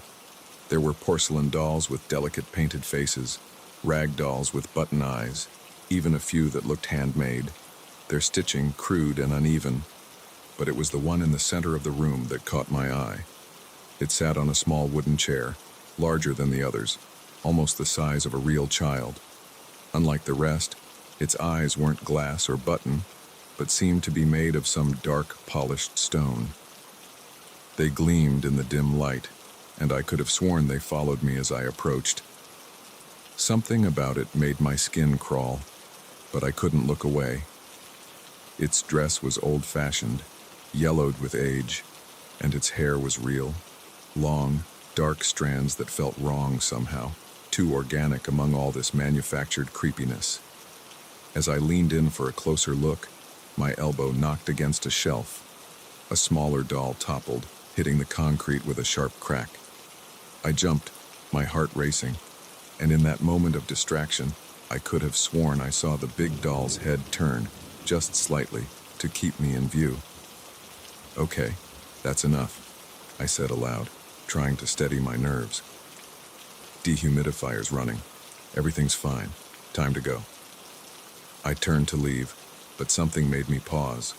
A sound, so faint I wasn't sure I'd actually heard it, like a whisper or the rustle of fabric. Slowly, reluctantly, I turned back. The doll hadn't moved. Of course it hadn't.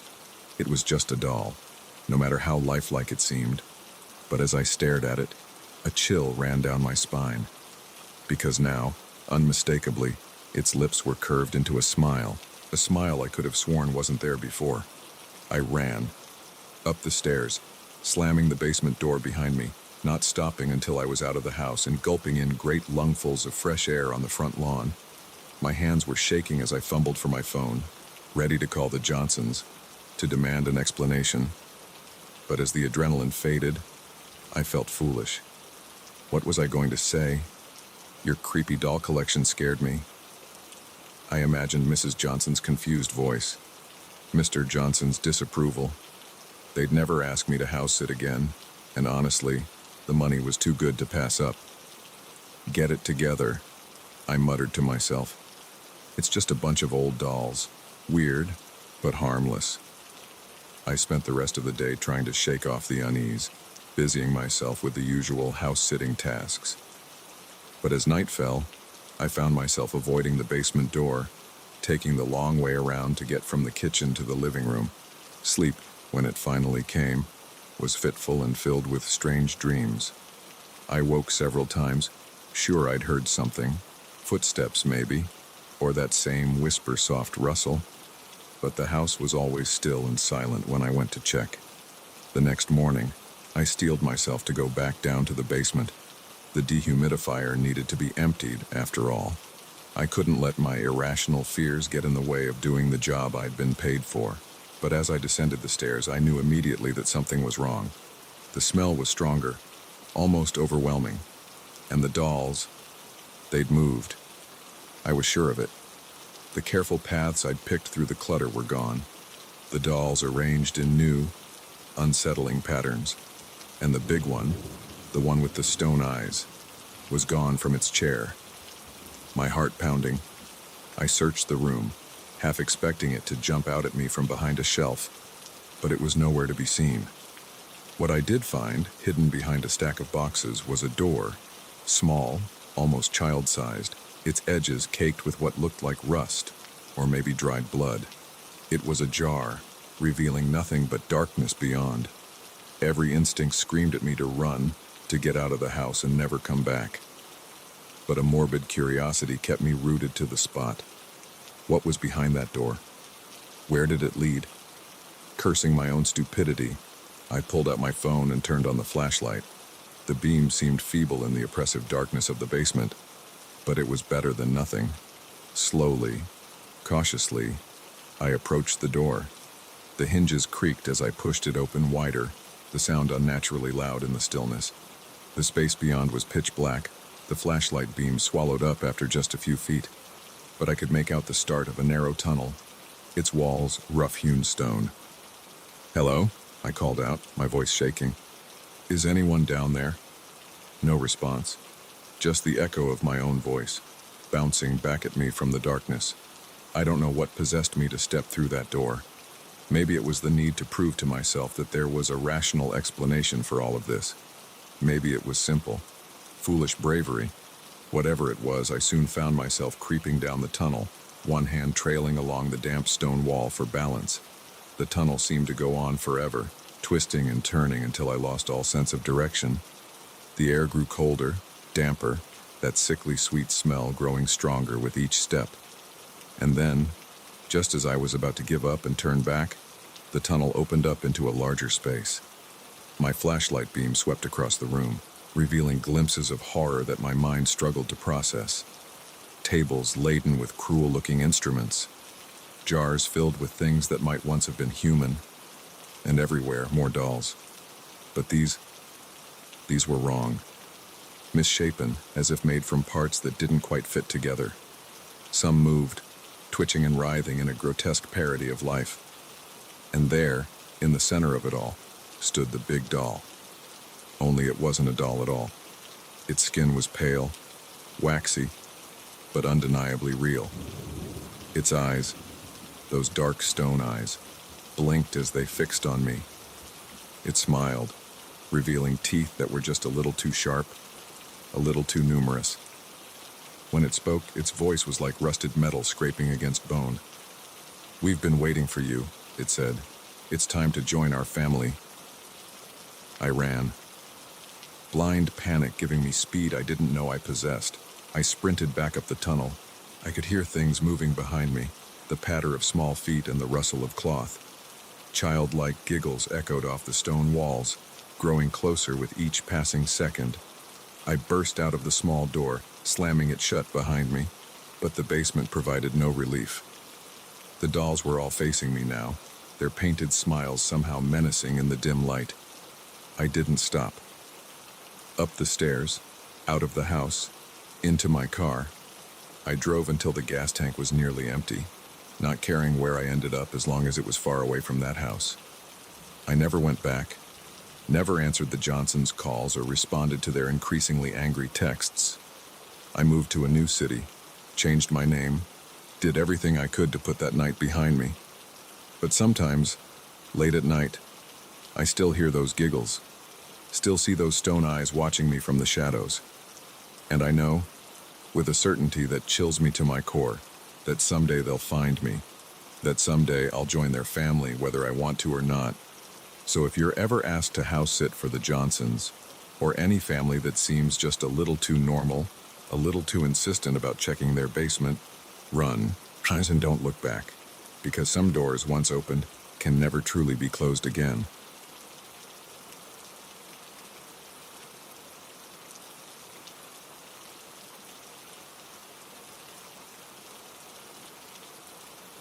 The engine sputtered and died with a final, pathetic wheeze. I coasted to a stop on the shoulder of the deserted highway, the silence suddenly deafening after hours of driving. As I tried the ignition again and again, each attempt more desperate than the last, I felt a growing sense of dread. We were stuck in the middle of nowhere, miles from the nearest town, with night falling fast. "What's wrong?" Sarah asked from the passenger seat, her voice tight with worry. I forced a smile I didn't feel. "Probably just overheated. I'm sure it'll start up again in a few minutes." But as the minutes ticked by and the car stubbornly refused to come back to life, that reassurance rang hollow. The sun was sinking below the horizon, painting the sky in shades of red and purple that would have been beautiful under any other circumstances. Now, it just felt ominous. We'd been on our way to visit Sarah's parents, taking the scenic route through winding back roads and dense forests. It had seemed romantic at first, just the two of us on an adventure. Now, I was cursing my decision to avoid the main highways, just as I was about to suggest we try calling for help, though I doubted we'd have any cell service out here. Headlights appeared in the distance. Relief flooded through me as an old pickup truck slowed to a stop beside us. The driver, a friendly-looking older man with a weathered face and kind eyes, rolled down his window. "You folks having some trouble?" I explained our situation, and he nodded sympathetically. "That's a tough break. Nearest town's about 20 miles down the road, but I'd be happy to give you a lift. Got a friend who owns a garage. He might be able to help you out." I glanced at Sarah, saw the hesitation in her eyes that mirrored my own. Getting into a stranger's car went against everything we'd ever been taught, but what choice did we have? "That would be great, thank you," I heard myself say. As we climbed into the truck, the man introduced himself as Frank. He chatted amiably as we drove, asking about our trip and sharing stories about the area. Despite my initial reservations, I found myself relaxing. Frank seemed genuinely kind, just a good Samaritan helping out some stranded travelers. It wasn't until we'd been driving for about 15 minutes that I realized something was wrong. The forest on either side of the road was getting denser, the trees pressing in closer to the highway. And hadn't Frank said the town was 20 miles away? We should be seeing some signs of civilization by now. Frank?" I asked, trying to keep my voice casual. "How much further is it to town?" He glanced at me, and for a split second, I saw something in his eyes that made my blood run cold.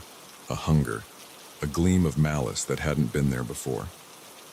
"Oh, not too far now," he said, his tone still friendly but with an undercurrent I couldn't quite place. "Just a bit further down this road."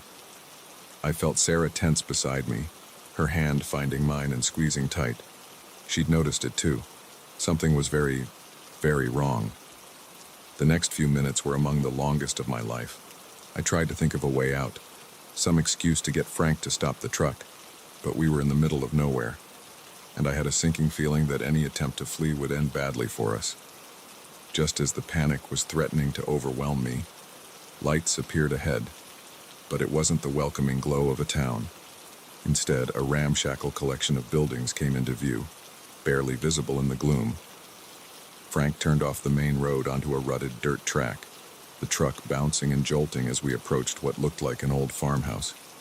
"Here we are," Frank announced cheerfully, as if this decrepit property was the thriving town he'd promised. "Let's get you folks inside and we'll see about that car of yours." As we climbed out of the truck, I noticed other vehicles parked haphazardly around the yard. Some looked like they'd been there for years, slowly rusting away. Others were newer, and with a jolt of horror, I recognized one as the same model as our broken-down car. Frank ushered us towards the house, his hand on my back feeling less like a friendly gesture and more like a threat. "My family's real hospitable," he was saying. "They love having guests." The front door creaked open before we reached it, and a woman stepped out onto the porch. In the dim light from the single bare bulb above the door, her features seemed to shift and waver, never quite settling into a recognizable face. "Welcome, dears," she said, her voice sickly sweet. "We've been waiting for you." That was it. The final confirmation that this was no act of kindness, but something far more sinister. I grabbed Sarah's hand and turned to run, but Frank's grip on my shoulder tightened painfully. Now, he chided, all pretense of friendliness gone from his voice. "That's no way to treat your hosts. Come inside. We insist." What followed was a nightmare I still struggle to fully comprehend. The inside of the farmhouse was a maze of dark corridors and locked doors. We were separated, Sarah's screams echoing through the house as she was dragged away. I fought, kicked, clawed at my captors, but there were too many of them.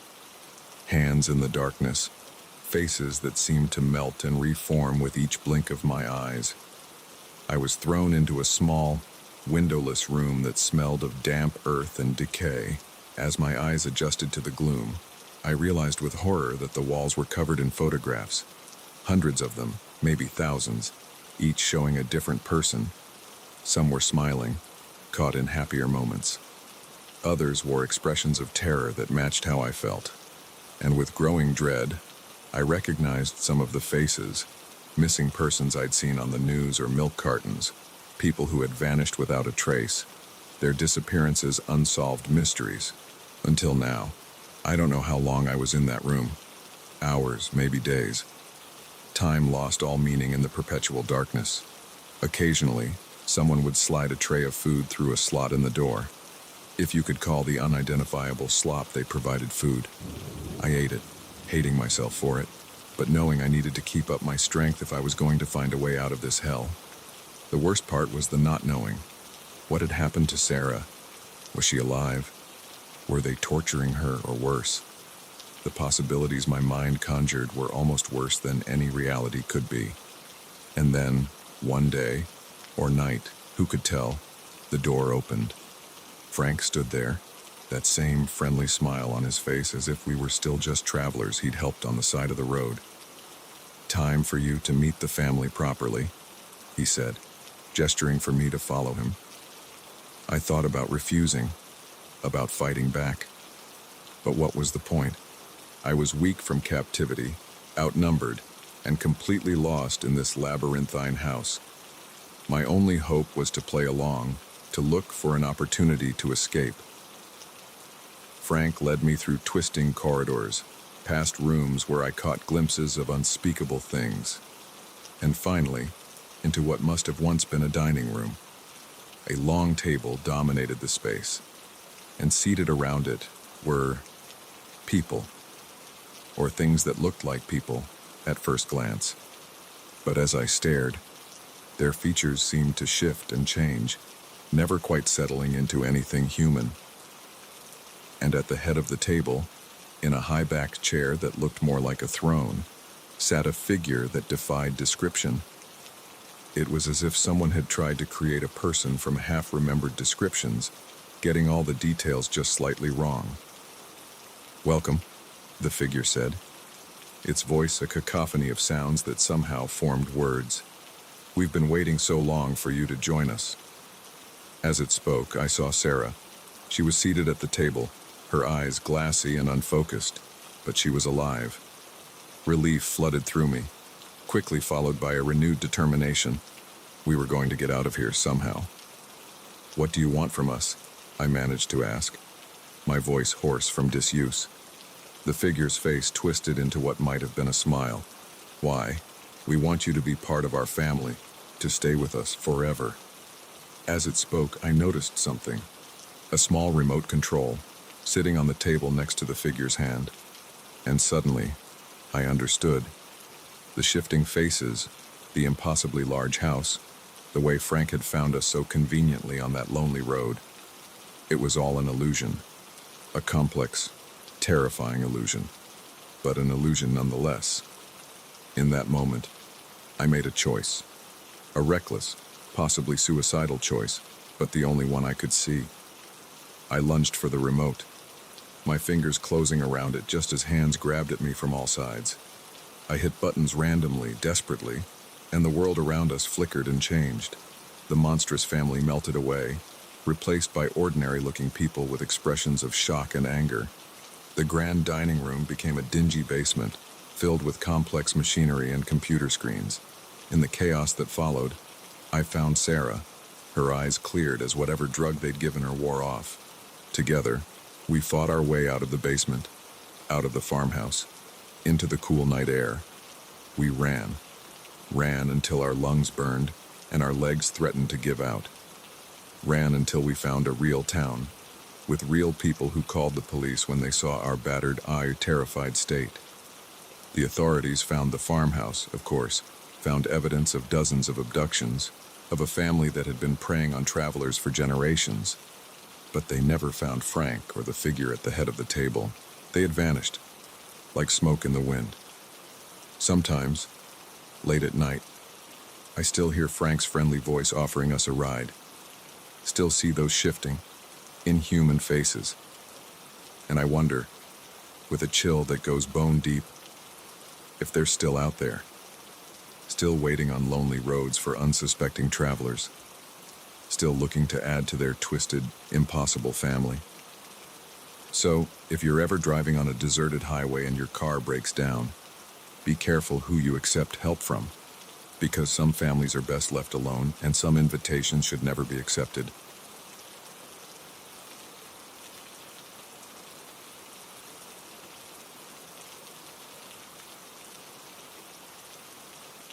The night I discovered the truth about my apartment building was the night I stopped believing in coincidences. It started with a noise, a soft, rhythmic tapping that seemed to come from inside the walls. At first, I dismissed it as old pipes, or maybe a rodent problem. But as the days passed and the tapping grew more insistent, more deliberate, I began to suspect that something far stranger was at work. I'd moved into the Blackwood apartments just 3 months earlier, drawn by the low rent and the building's quirky charm. It was an old place, all creaky floorboards and ornate moldings, with a history that stretched back to the 1920s. The landlord, a thin, nervous man named Mr. Garrett, had been oddly insistent that I take the apartment on the 5th floor, even though there were vacancies on lower levels. "Better view," he'd said with a tight smile that didn't reach his eyes. "And quieter, too. You'll hardly hear a peep from the other tenants." At the time, I'd been grateful for the solitude. Fresh out of a messy breakup and starting a new job, I craved the peace and quiet. But now, as I lay awake night after night listening to that incessant tapping, I began to wonder if there was another reason Mr. Garrett had been so keen to isolate me up here. It was on a Tuesday night, exactly 2 weeks after the tapping began, that things took a turn for the bizarre. I'd finally worked up the courage to investigate the source of the noise, armed with a flashlight and a screwdriver I'd dug out of my junk drawer. As I pressed my ear to the wall, trying to pinpoint the exact location of the sound, I heard something that made my blood run cold. A voice, muffled and distant but unmistakably human, and it was calling my name. "Emily," it whispered, the sound seeming to come from everywhere and nowhere at once. "Emily, help us." I stumbled back, my heart pounding. This couldn't be real. I was sleep-deprived, imagining things. But even as I tried to rationalize it, the voice came again, louder this time. "Please, Emily, we don't have much time." With shaking hands, I began to pry at the wallpaper, tearing away strips to reveal the plaster beneath. And there, hidden behind decades of paint and paper, I found a small, ornate grate. As I peered through it, I caught a glimpse of movement in the darkness beyond. "Hello?" I called out, my voice trembling. "Who's there?" A face appeared at the grate, so suddenly that I fell back with a startled cry. It was a woman, her features gaunt and pale in the beam of my flashlight. Her eyes were wide with a mixture of fear and hope. "Thank God," she breathed. "We thought no one would ever hear us." Over the next hour, huddled by that small opening in my wall, I learned the impossible truth. The woman's name was Sarah, and she claimed to have been trapped in a hidden space between the walls for over 50 years. She wasn't alone. There were others, dozens of them, all lured to the Blackwood apartments over the decades and never seen again. "It's the building," Sarah explained, her voice tight with urgency. "It's alive somehow. It feeds on us, keeps us trapped, suspended in time. We don't age, don't die, but we can't escape either." I listened, my mind reeling, as Sarah told me about the Blackwood's dark history, how it had been built by a man obsessed with immortality, who had somehow imbued the very structure with a twisted, hungry life of its own, how it lured in tenants, slowly isolating them before swallowing them into its walls. "But you're different," Sarah said, a glimmer of hope in her eyes. "You can hear us. You can help us break free." I wanted to believe it was all an elaborate hoax, some sick prank by the other tenants. But deep down, I knew it was true. It explained the odd behavior of Mr. Garrett, the strange noises I'd been hearing, the oppressive atmosphere that seemed to permeate the entire building. "What can I do?" I asked, surprising myself with my own willingness to accept this insane situation. Sarah's face lit up with relief. "There's a room in the basement," she said, "hidden behind the old boiler. Inside it you'll find the building's heart, Destroy it, and you'll set us all free. It sounded simple enough, but I knew it wouldn't be. As I made my way down to the basement that night, armed with nothing but a kitchen knife and my own determination, I could feel the building's awareness pressing down on me. The stairs creaked ominously under my feet. Shadows seemed to move in the corners of my vision, and more than once I heard what sounded like whispered voices urging me to turn back. The basement was a maze of rusted pipes and ancient machinery, the air thick with the smell of mold and decay. I found the boiler easily enough, a massive iron monstrosity that looked like it hadn't been used in decades. But try as I might, I couldn't find any sign of a hidden room behind it. Just as I was about to give up, I heard it. The tapping, soft at first, then growing louder, more insistent. It was coming from inside the boiler itself. With a sense of dread, I realized what I had to do. The door to the boiler was rusted shut, but desperation gave me strength. It took all my effort, but finally, with a screech of protesting metal, it swung open. The interior of the boiler was impossibly large, defying the laws of physics. A narrow passageway stretched out before me, lined with pulsing, organic-looking walls. And at the end, I could see a faint, reddish glow. Every instinct screamed at me to run, to get out of this nightmare and never look back. But the thought of Sarah and the others, trapped for decades in this monstrous building, gave me the courage to press on. The passageway seemed to go on forever, twisting and turning in ways that made no sense. More than once, I felt the floor shift beneath my feet, as if the building was trying to disorient me. But I kept going, following the sound of that incessant tapping. Finally, I emerged into a vast chamber that couldn't possibly fit within the confines of the Blackwood apartments. And there, in the center of the room, was the heart. It was a massive, pulsing thing, more machine than organ. Pipes and wires snaked out from it in all directions, disappearing into the walls, and embedded in its surface were faces, hundreds of them, contorted in expressions of agony and fear. I recognized Sarah among them, her eyes meeting mine with a silent plea. As I approached, knife in hand, I felt the building's fury. The walls began to contract, the floor beneath me buckling and heaving. A howling wind filled the chamber, and I heard Mr. Garrett's voice bellowing from everywhere at once. "Stop!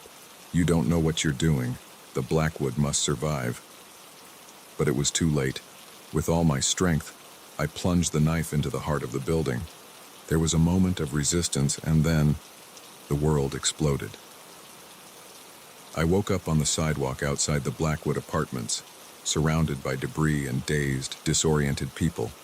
The building was gone, collapsed in on itself as if it had never existed, and all around me were the former tenants, not just from my time, but from decades past. Sarah was there, looking older now but free, tears of joy streaming down her face. In the days that followed, as the authorities tried to make sense of what had happened, I learned the full extent of the Blackwood's evil. Hundreds of people had vanished within its walls over the years, their disappearances written off as unsolved mysteries. Now, they were free, trying to adjust to a world that had moved on without them. As for me, I've developed a healthy distrust of old buildings and too-good-to-be-true rental agreements. I sleep with the lights on most nights, and the sound of tapping sends me into a cold sweat. But sometimes, when I pass by the empty lot where the Blackwood once stood, I feel a sense of pride, because on that impossible night, I faced the impossible, and I won.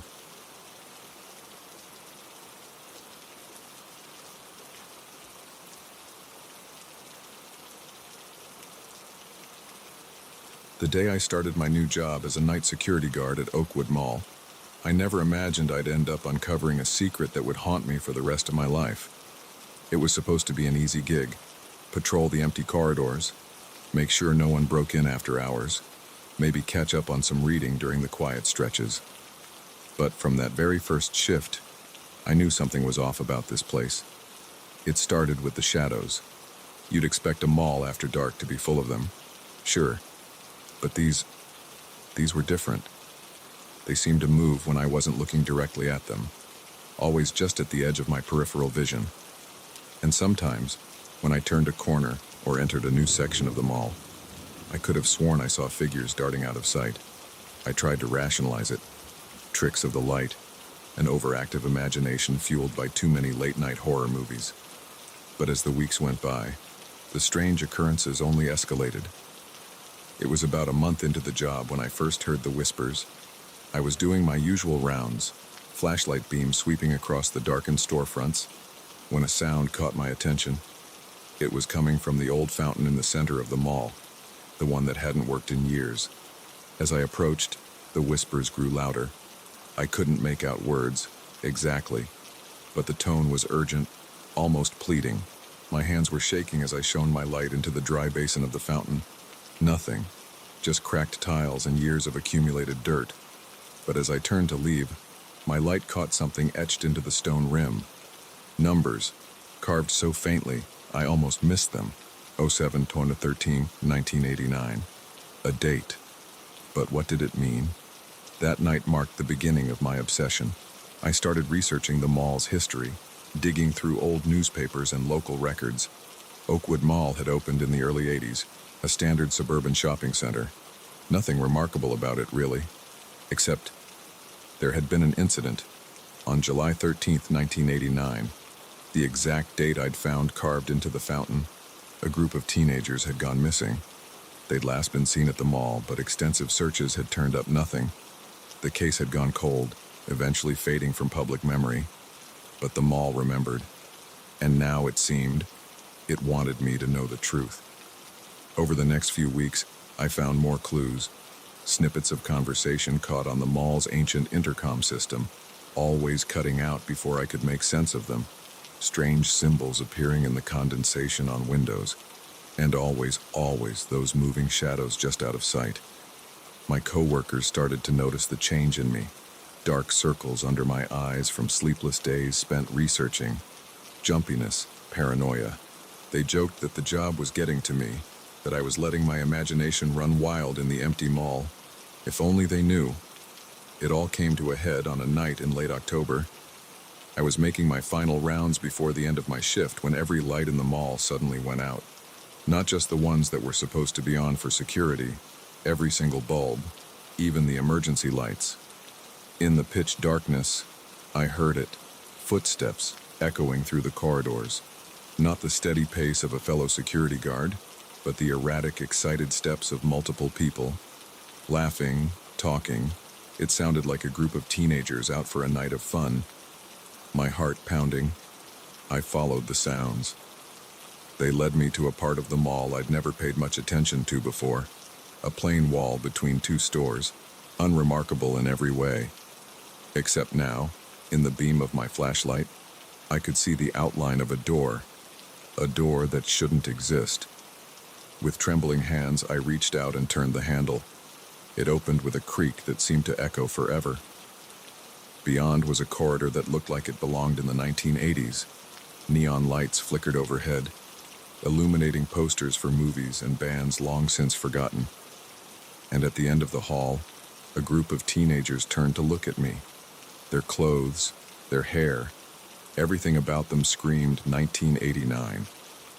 One of them, a girl with big hair and a denim jacket, spoke. "Are you here to let us out?" she asked, her voice hopeful but tinged with fear. "We've been waiting so long." In that moment, I understood. Somehow, impossibly, I was looking at the missing teenagers from 1989, trapped in some kind of time bubble or parallel dimension, never aging, never escaping, just waiting, for 35 years, for someone to find them. I opened my mouth to respond, to tell them yes, I was here to help. But before I could get the words out, a hand clamped down on my shoulder. I spun around, coming face to face with Mr. Hadley, the mall's owner, a man who, I suddenly realized, hadn't aged a day since the photos I'd seen of him from the 80s. Now, he said, his voice oily and cold. "We can't have you spoiling the fun, can we? These kids are the heart of the mall, their youth, their energy. It keeps this place alive, and we wouldn't want it to die. Would we? As he spoke, I noticed others gathering behind him. Other employees I'd seen around the mall, all of whom should have been much older than they appeared, all wearing the same cold, hungry expression as Hadley. I realized then that I had stumbled into something far more sinister than I could have imagined. The mall wasn't just haunted, it was a predator, feeding off the trapped souls of those teenagers, using their eternal youth to fuel some dark, unnatural life. What followed was a nightmare of running and hiding, through corridors that shifted and changed, past storefronts that morphed into gaping maws trying to swallow me whole.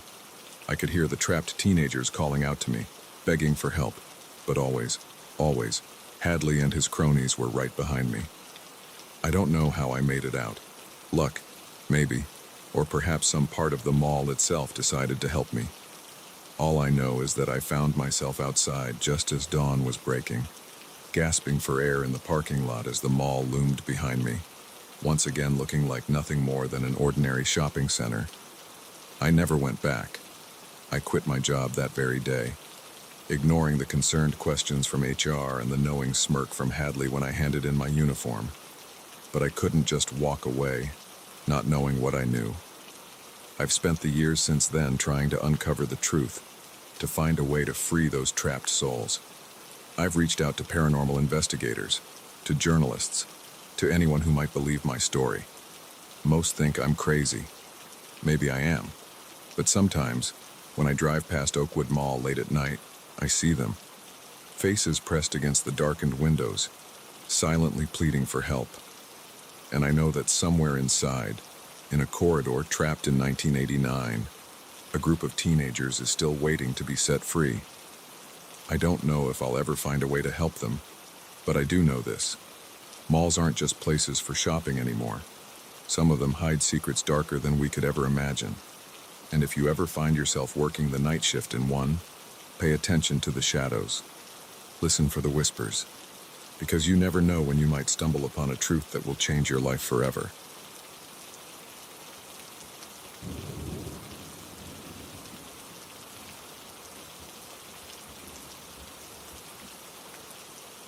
I never thought I'd be grateful for my severe peanut allergy, but on that sweltering July afternoon, it saved my life.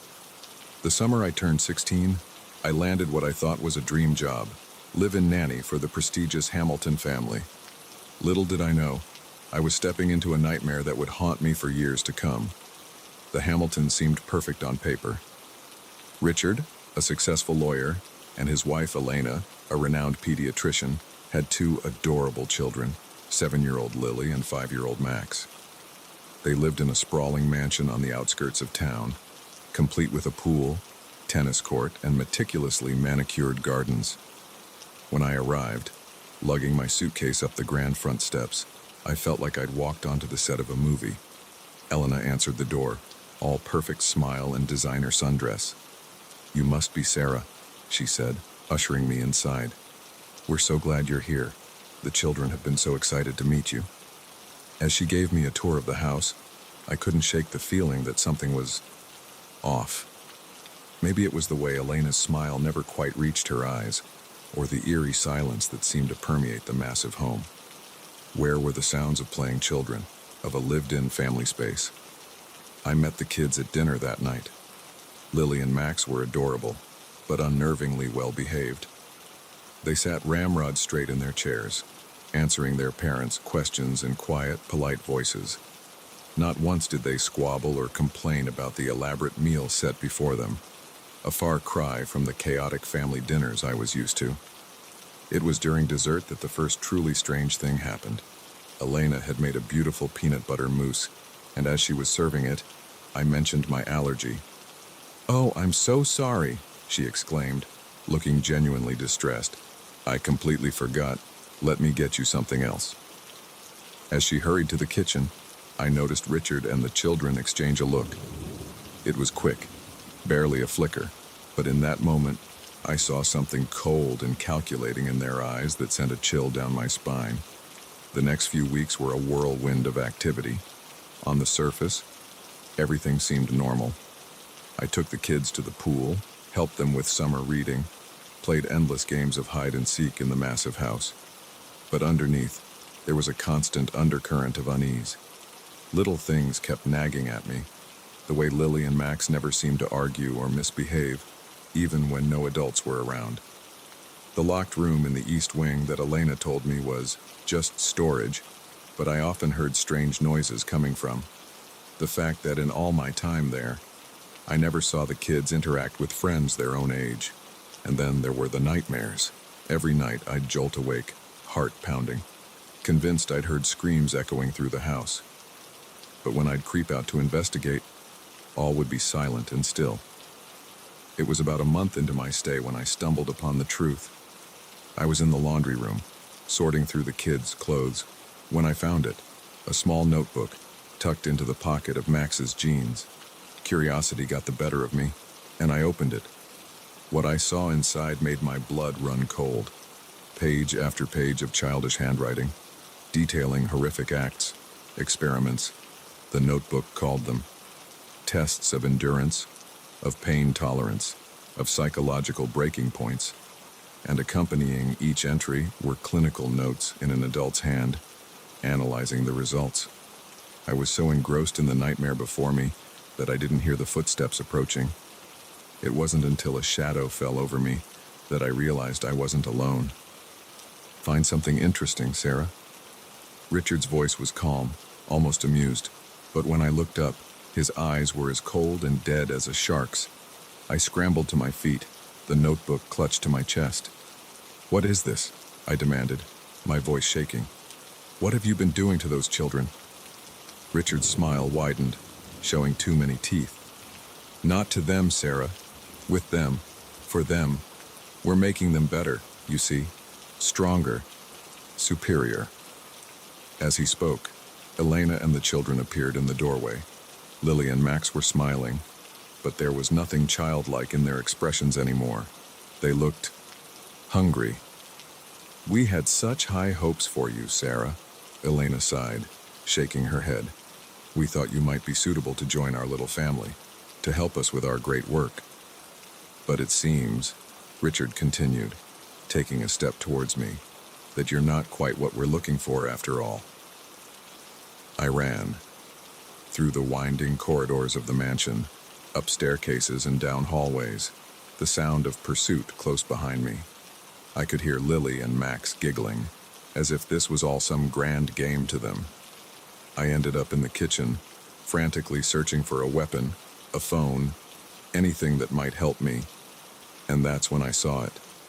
The jar of peanut butter on the counter, left out from lunch earlier.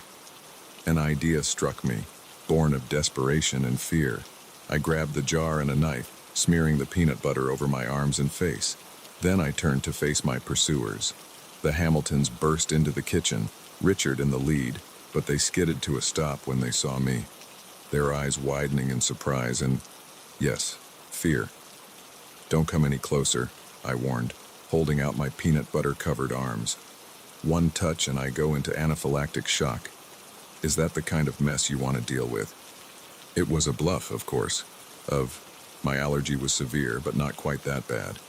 But they didn't know that. For a long moment, we stood there in a tense standoff. Then, slowly, Richard backed away. "Let her go," he said to the others, his voice tight with barely contained rage. "She's not worth the risk." I didn't wait to be told twice. I ran from that house and didn't stop until I was miles away, collapsing on the side of the road where a kind stranger found me and called the police. The aftermath was a blur of police interviews and psych evaluations. The Hamiltons, of course, denied everything. The notebook had vanished, and without it, it was my word against theirs. Pillars of the community versus a teenage girl with an overactive imagination. In the end, nothing came of it. The Hamiltons moved away soon after to some other unsuspecting town where they could continue their work in peace. Sometimes I wonder about Lily and Max, about what kind of monsters they're growing up to be under their parents' twisted guidance. As for me, I still have nightmares about that summer, about cold eyes and childish giggles and the sound of footsteps chasing me through endless hallways. I can't look at a jar of peanut butter without feeling sick, But mostly, I think about how close I came to becoming part of their family. How, if it hadn't been for my allergy, I might have ended up as just another one of their experiments. Another victim of the Hamiltons' pursuit of perfection. So if you're ever looking for a summer job, be careful. That perfect family in the big house might not be what they seem. And sometimes, the real monsters are the ones hiding in plain sight, behind picket fences and perfect smiles.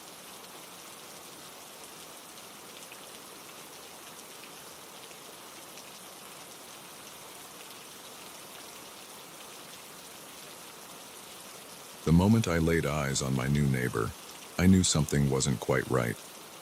It wasn't anything I could put my finger on at first, just a feeling, a prickling at the back of my neck whenever he was around. If only I'd trusted that instinct sooner, maybe I could have prevented the nightmare that was about to unfold. It was a crisp autumn day when he moved in next door.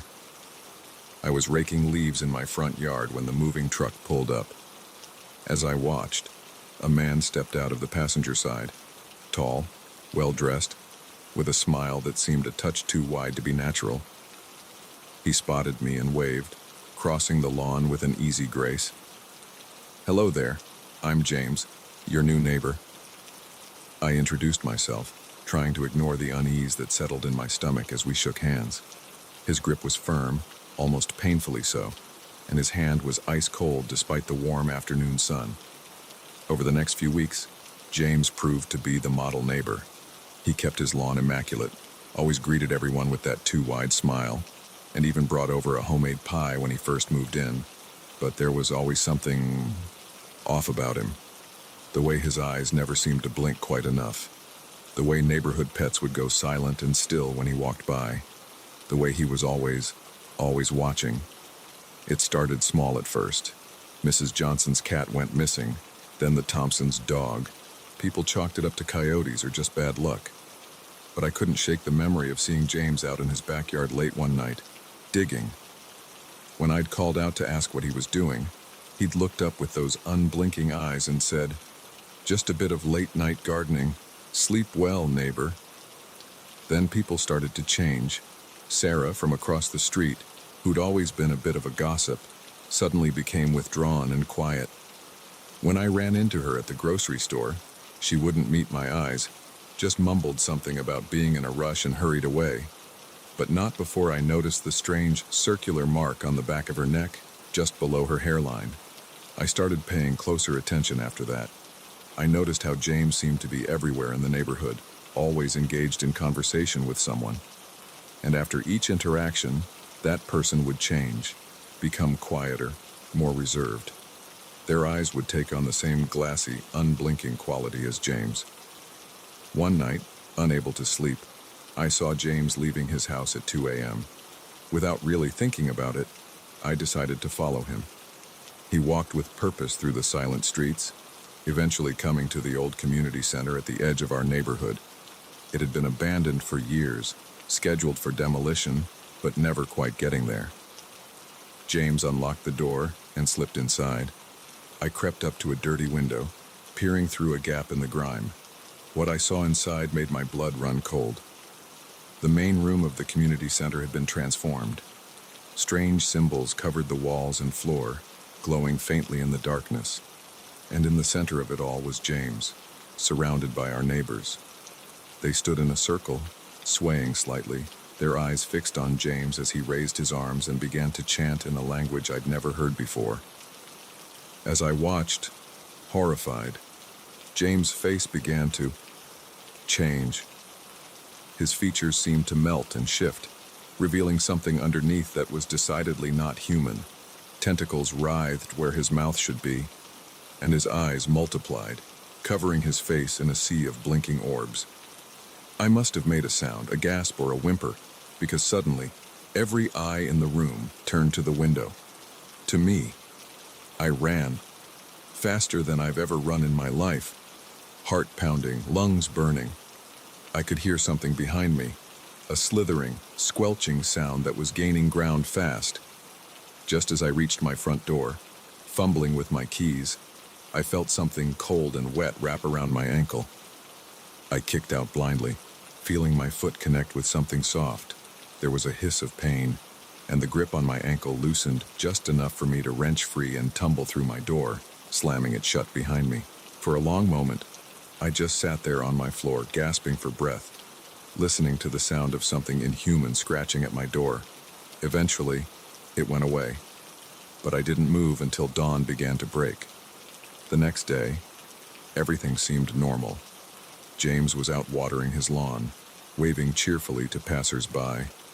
My changed neighbors went about their routines as if nothing had happened. But now I could see the truth behind the facade. The slight iridescent sheen to their skin when the light hit it just right. The way they moved, just a touch too fluid to be natural. I spent the next week in a panic trying to figure out what to do. I couldn't go to the police. Who would believe me? And even if they did, what could they do against whatever James was? I thought about running, but the idea of leaving everyone I knew in the clutches of that thing was unbearable. In desperation, I turned to the internet, searching for anything that might help me understand what I was dealing with. It was there, on an obscure forum dedicated to paranormal encounters, that I found a glimmer of hope. The post was old, nearly a decade old, but it described something eerily similar to what was happening in my neighborhood. A friendly new neighbor, strange changes in the community, glimpses of something inhuman. But the key difference was that in this story, someone had found a way to stop it. The solution was almost too simple to be believed. Salt. Apparently, whatever these creatures were, they couldn't cross a line of pure salt. It disrupted their ability to maintain their human form, revealing their true nature. Armed with this knowledge and more bulk-sized containers of salt than I care to admit, I formulated a plan. It was risky, potentially suicidal, but it was the only chance I had to save my neighborhood, and possibly the world, from whatever James and his kind were planning. The next community barbecue, something James had suggested and everyone had enthusiastically agreed to, was my opportunity. As everyone gathered in the park, laughing and talking with that eerie, glassy-eyed cheer, I got to work. Under the guise of setting up decorations, I managed to create a massive circle of salt around the entire gathering. James was at the center, holding court with that too-wide smile, completely oblivious to what I was doing.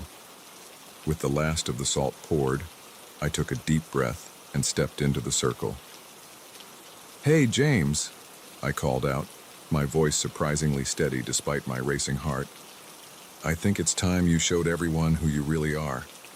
James turned to me, his smile faltering for just a moment. "Whatever do you mean, neighbor?" he asked, but I could see the panic in his eyes. "I mean this," I said, and pulled out a water gun filled with salt water. Before he could react, I sprayed him full in the face. The effect was immediate and horrifying. James's skin began to bubble and melt, his features twisting and morphing into that tentacled, many-eyed monstrosity I'd seen in the community center. Around us, the other changed neighbors began to transform as well, their human disguises dissolving to reveal writhing, alien forms. Chaos erupted. The few unchanged neighbors screamed and tried to run, only to find themselves trapped by the salt circle. The transformed creatures, including the thing that had been James, lunged for me, tentacles flailing. But they couldn't touch me. Every time they tried to cross the salt line, their bodies seemed to hit an invisible wall, recoiling in pain. I stood my ground, salt gun at the ready, as sirens began to wail in the distance. What followed was a nightmare of flashing lights, men in hazmat suits, and more questions than I could possibly answer. The government, it turned out, had been tracking these creatures for years, always one step behind. My salt trap had finally given them the break they needed. In the aftermath, our neighborhood was quarantined for months. Those who had been changed were taken away for treatment, though I have my doubts about what that really meant. The rest of us were sworn to secrecy, our silence bought with threats and bribes in equal measure. Life eventually returned to some semblance of normalcy, but I know I'll never be the same.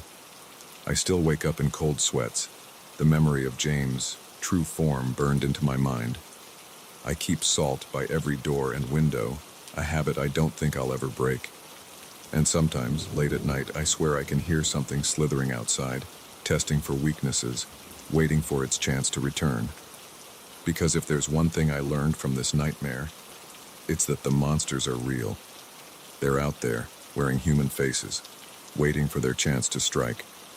So the next time you meet a new neighbor who seems just a little too perfect, a little too friendly, well, maybe keep some salt handy, just in case.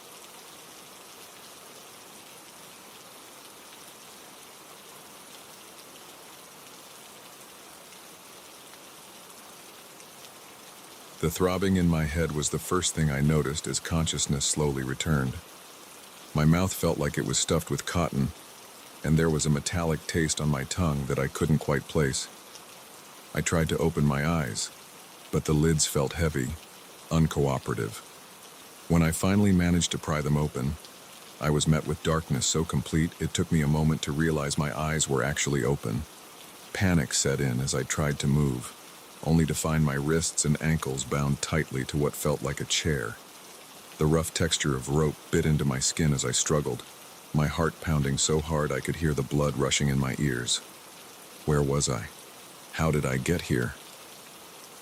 The last thing I remembered was leaving the bar after a night out with friends. Had I been drugged? Kidnapped? As my eyes adjusted to the darkness, I began to make out vague shapes around me. I was in a small room, maybe a basement or a storage unit. The air was stale and damp, with an underlying scent that made my stomach churn, a sickly sweet odor that reminded me of decaying fruit. Suddenly, a light flickered on overhead, the harsh fluorescent glare making me wince.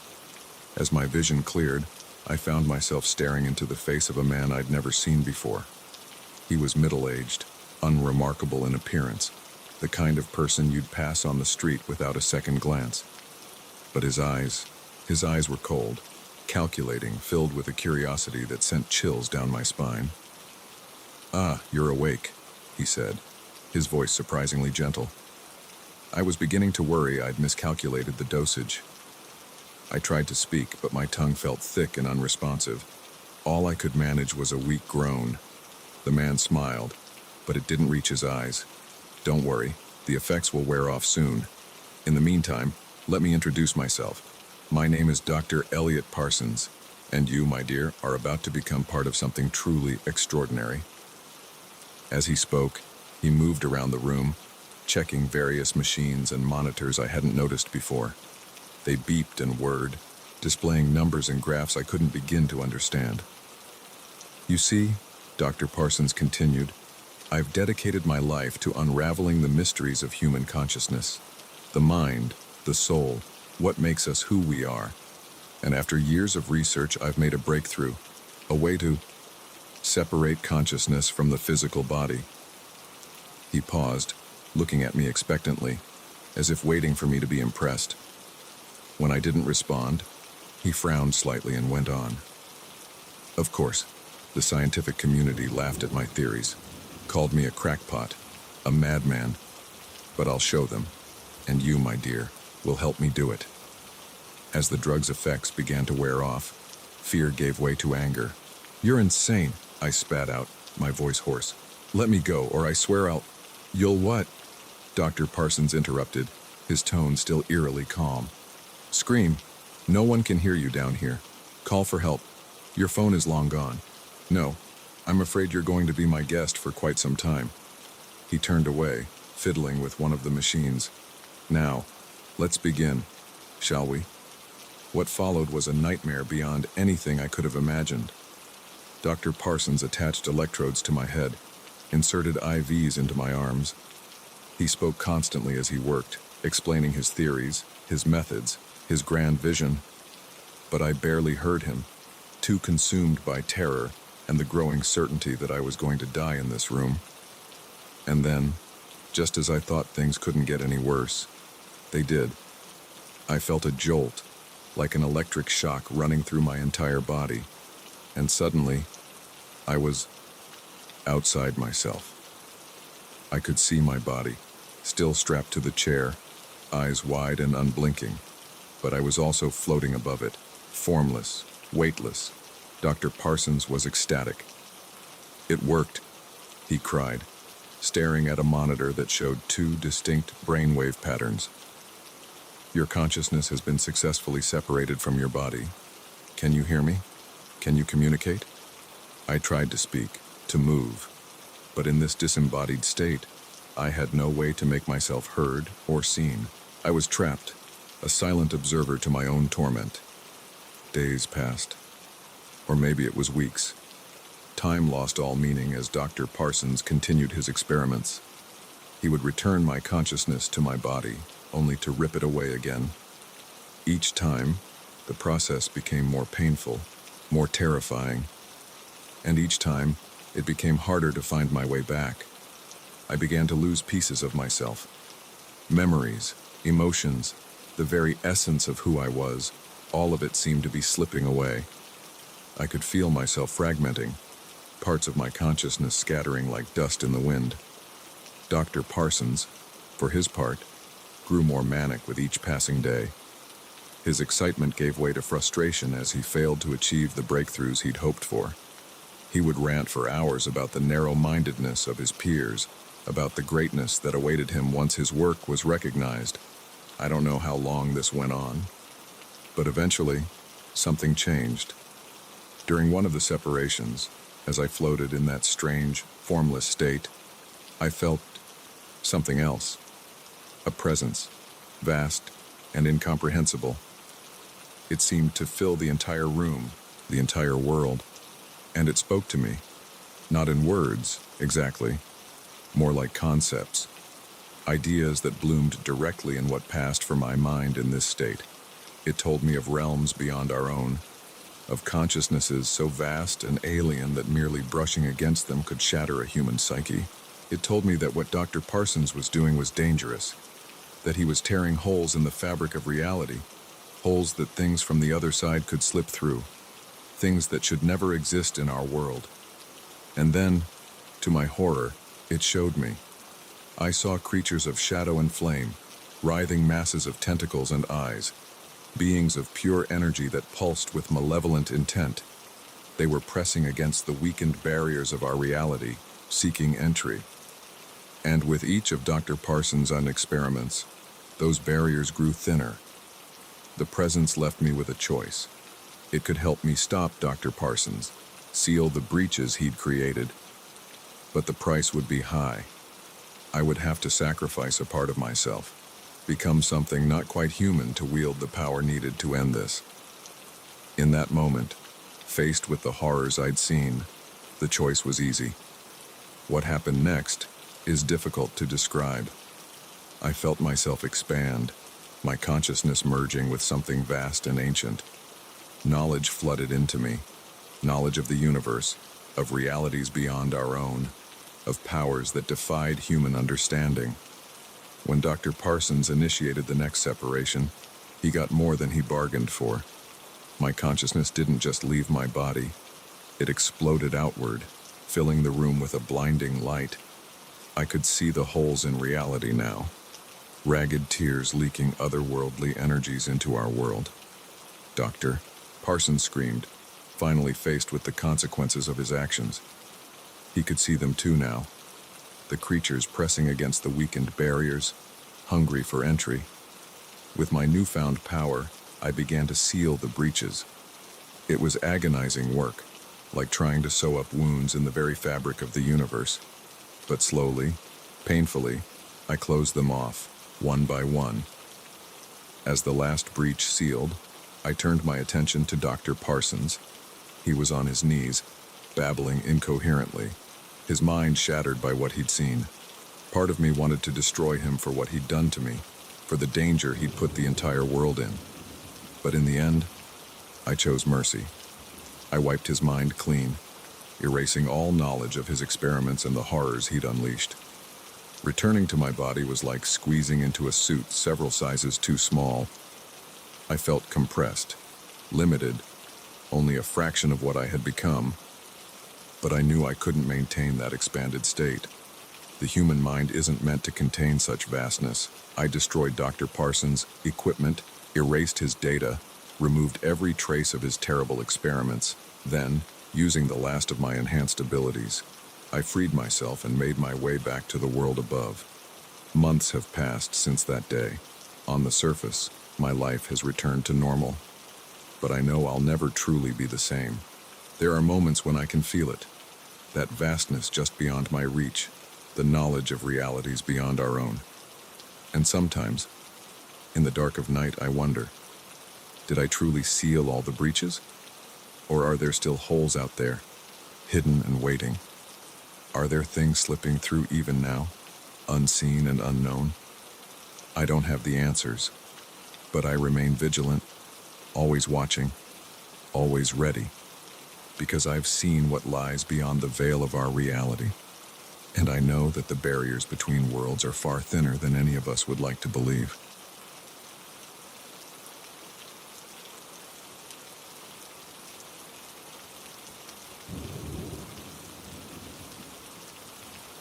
The rusty key felt unnaturally heavy in my hand as I stood before the... I'd had this moment for weeks since her funeral, but I couldn't put it off any longer. The house was to be sold, and it felt to me to sort through the remnants of her life. With a deep breath, I slid the key into the lock and turned it, wincing at the loud click that echoed through the empty house. The door creaked open, revealing was untouched for decades. Dust motes ants in the thin shaft of light from the single window, and the musty smell of aged paper and forgotten memories assaulted my senses. I fumbled for the light switch. But to life by casting long shadows across piles of boxes and old furniture. As I picked my way through the clutter, a particular box caught my eye. Unlike the others, it wasn't cardboard or wood, but a sleek black metal container with an intricate lock. I'd never seen it before, and curiosity got the better of me. Kneeling beside it, I noticed a small envelope taped to the top, addressed to me in my grandmother's elegant handwriting. With trembling fingers, I opened the envelope and began to read. My dear, I'm no longer with you. I'm sorry for the burden I'm about to place on your shoulders, but you're the only one I can trust with this. Inside this box, you'll find the truth about our family. A truth I've kept hidden for over 60 years. It's a dangerous secret, one that has haunted me every day of my life. But it's time you knew. The key is taped to the back of this letter. Be careful, my love. Once you open this box, there's no going back. All my love, Grandma. My heart raced as I peeled the small key from the back of the letter. It felt wrong, somehow.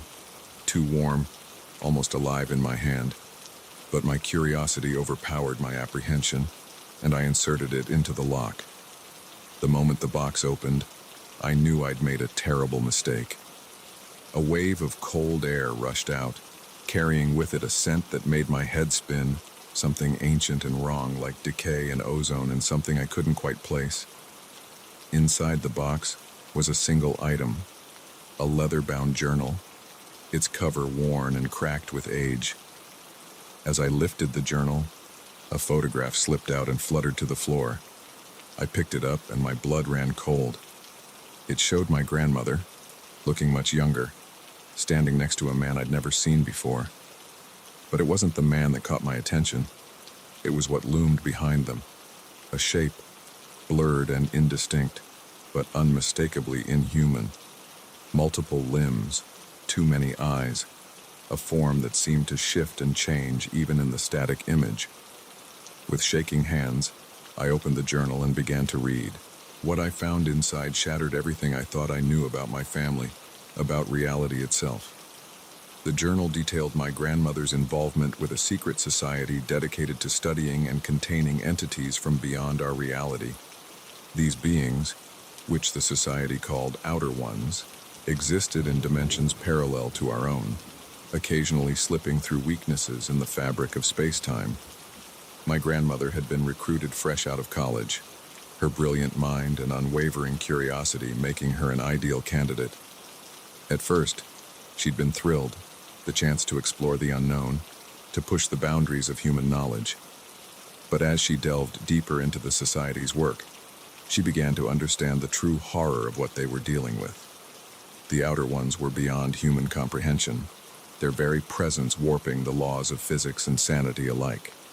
Some were merely curious about our world, while others harbored intentions far more sinister. The society's job was to study these entities, to find ways to communicate with the benign ones and repel the dangerous. But something had gone wrong. Horribly, catastrophically wrong.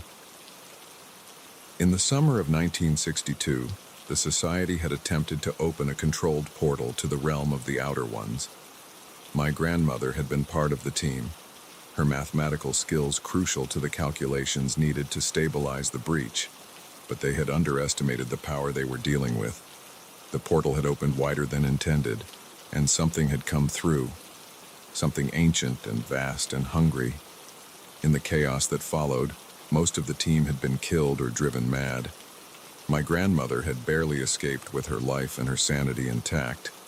The society had managed to close the portal, but not before the entity had latched onto our reality. It couldn't fully manifest, but it could influence things from the periphery, and it had chosen my grandmother as its anchor. For decades, she had lived with this terrible knowledge, always feeling the entity's presence at the edges of her perception. She had left the society, tried to live a normal life, but the entity followed her. It whispered to her in her dreams, showed her visions of realities that no human was meant to see. And now, with her death, it had latched onto me. As I read the final pages of the journal, I became aware of a presence in the attic with me. Not a physical presence, but a weight in the air, a sense of being watched by countless unseen eyes. The shadows in the corners seemed to deepen and writhe, taking on shapes that hurt my mind to look at directly. I slammed the journal shut, my heart pounding. But it was too late. I could feel it now, the entity that had haunted my grandmother for so long. It was aware of me, curious about this new consciousness it could touch. In that moment, I understood the true weight of the burden my grandmother had passed to me. This wasn't just knowledge. It was a responsibility, a duty to keep this thing contained, to prevent it from fully entering our world. As if in response to my thoughts, I felt a surge of something, not quite emotion, not quite thought, but a complex blend of both. The entity was communicating with me, in its alien, incomprehensible way. I saw flashes of other worlds, of realities so far removed from our own that merely glimpsing them threatened to break my mind. But mixed with the terror was an undercurrent of wonder. The entity was curious, eager to learn about our world through me. And despite my fear, I found myself curious too. What could I learn from this being? What secrets of the universe might it reveal? I knew then that my life would never be the same. Like my grandmother before me, I was now a guardian of a terrible secret, a bridge between worlds that were never meant to touch. I would have to learn to live with this presence always at the edges of my awareness, to interpret its alien thoughts and keep it from influencing our world too much. As the full weight of this realization settled over me, I felt a strange calm descend. This was my purpose now, my legacy. I carefully repacked the journal and photograph into the metal box, locking it securely. I would find a safer place for it, somewhere the curious or unsuspecting wouldn't stumble upon it.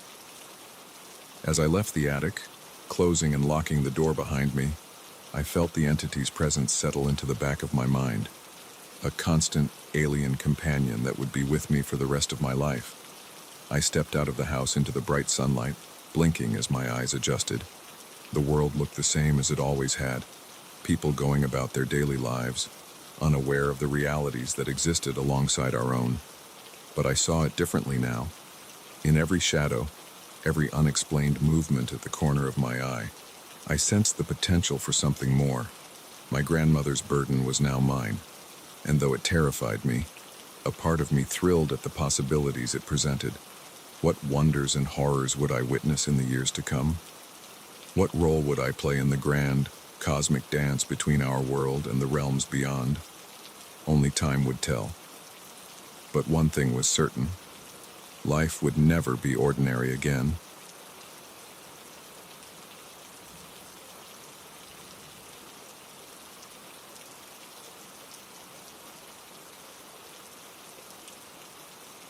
The first time I saw my doppelganger, I thought I was losing my mind. It was just a glimpse, a fleeting reflection in a store window as I walked home from work. But it was enough to stop me dead in my tracks, heart pounding, because the face staring back at me wasn't quite right. It was me, but wrong. The eyes were too wide, the smile too sharp. And as I watched, frozen in disbelief, it winked at me before disappearing. I told myself it was just stress, lack of sleep, maybe the beginnings of a migraine. But deep down, I knew something wasn't right. And over the next few weeks, that feeling only grew stronger. It started small at first. Things in my apartment would be slightly out of place. A book I swore I'd left on the coffee table now on the shelf. My toothbrush on the wrong side of the sink. Nothing major. Nothing I couldn't explain away as simple forgetfulness. But it kept happening, more and more frequently. Then came the texts and emails. Friends asking about conversations we'd never had. Co-workers mentioning meetings I'd attended but had no memory of. Each time, I'd laugh it off, make some excuse about being scatterbrained. But the fear was growing, a cold knot in the pit of my stomach. It was my best friend, Sarah, who finally confronted me about it. We were having coffee, and she kept giving me these strange looks. "Okay, what's going on with you?" she finally asked. "You've been acting weird for weeks, and don't try to deny it. I know you better than anyone." I wanted to tell her everything, about the reflection, the strange occurrences, the growing sense that I was somehow being replaced. But how could I without sounding completely insane? "I'm fine," I lied, forcing a smile. "Just been stressed at work, that's all." Sarah didn't look convinced, but she let it drop. As we said goodbye, she hugged me tightly. "You know you can tell me anything, right?" she whispered, "no matter how crazy it might seem." If only I'd taken her up on that offer, maybe things would have turned out differently. But I was too scared, too confused to reach out for help. And so, I faced what came next alone. It was a Tuesday night when everything came to a head. I was working late, the office empty and quiet around me. As I gathered my things to leave, I caught movement out of the corner of my eye. I turned, and there it was, my doppelganger, standing at the end of the hallway. This time, there was no mistaking it for a trick of the light or a stress-induced hallucination. It was solid, real, and utterly terrifying. Because now I could see the differences clearly. Its skin was too pale, almost translucent. Its movements were fluid, but wrong somehow, like a marionette controlled by unseen strings. And its eyes, God, its eyes, they were mine, but filled with a cold, alien intelligence that made my blood run cold. "Who are you?" I managed to choke out, my voice barely above a whisper. "What do you want?" The thing that wore my face smiled, and I felt my skin crawl. When it spoke, its voice was mine, but distorted, like hearing myself through a bad phone connection. "I am you," it said. "Or rather, I'm what you're going to become. I'm your upgrade, your evolution. Isn't it wonderful?" I backed away, my heart pounding so hard I thought it might burst out of my chest. "You're not real," I said, more to convince myself than anything.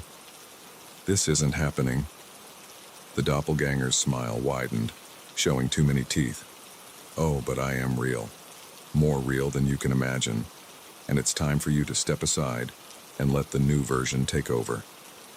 It took a step towards me, and I ran, through the dark office, down the stairs, out into the night.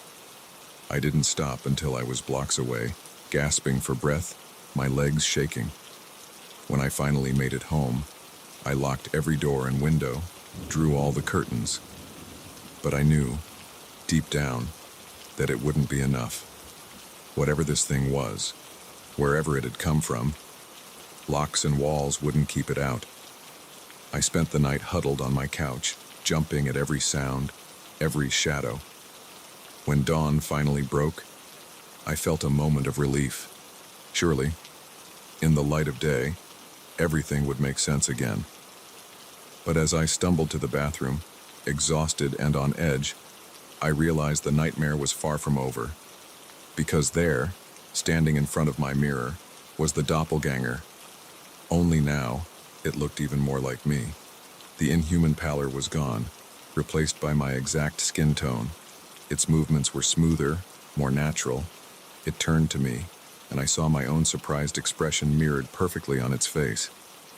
"Oh," it said, sounding genuinely startled. "You're still here. I thought the transition would be complete by now." "What transition?" I asked, my voice shaking. "What are you talking about?" The doppelganger sighed, a perfect imitation of my own exasperated exhale. "It's complicated," it said, "but essentially, I'm your replacement. A better version of you, created to seamlessly take over your life." As it spoke, I noticed more changes. Its voice was now indistinguishable from mine.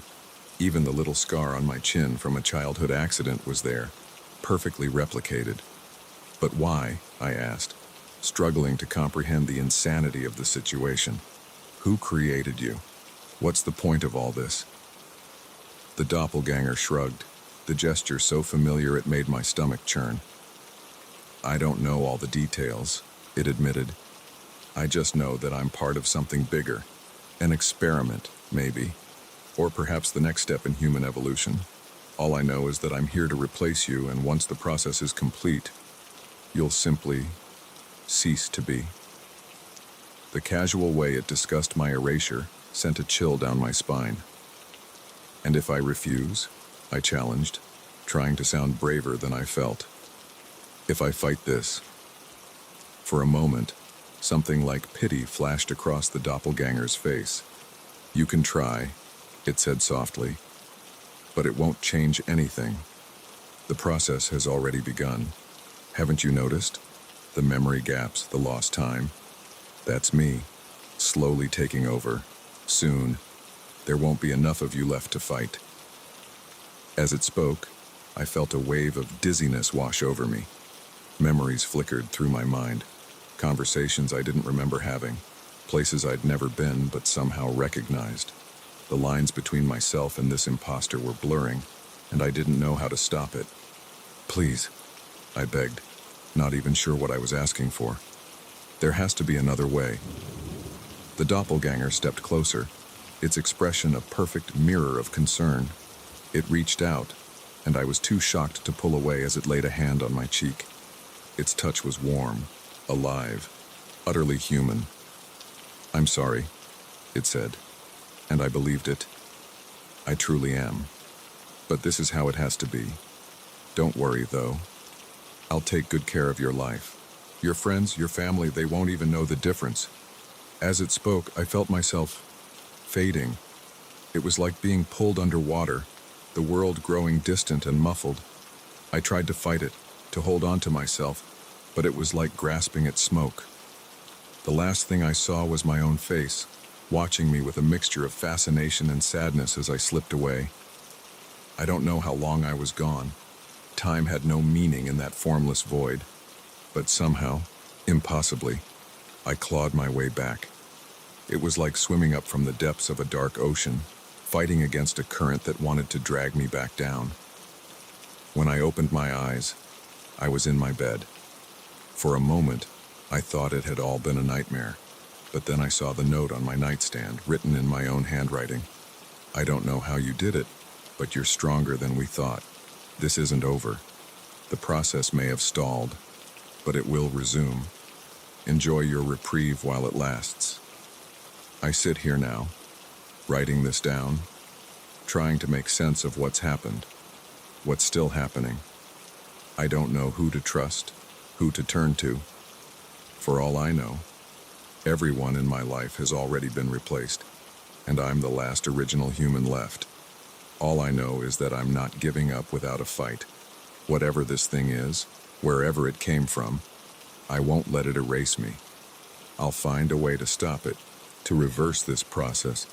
It talked about, but a part of me wonders, how will I know if I've succeeded? How can I be sure that the person writing these words, thinking these thoughts, is really me? Or am I already gone? Nothing more than an echo fading into oblivion as my replacement lives my life. I don't have the answers, but I'll keep fighting, keep searching for the truth, because the alternative, surrendering to this slow, insidious erasure, is unthinkable. If you're reading this, be careful. Watch for the little inconsistencies, the moments of lost time, because you never know when your upgrade might be coming for you. And if you see someone who looks just like you, smiling a smile that's not quite right, run, and don't look back.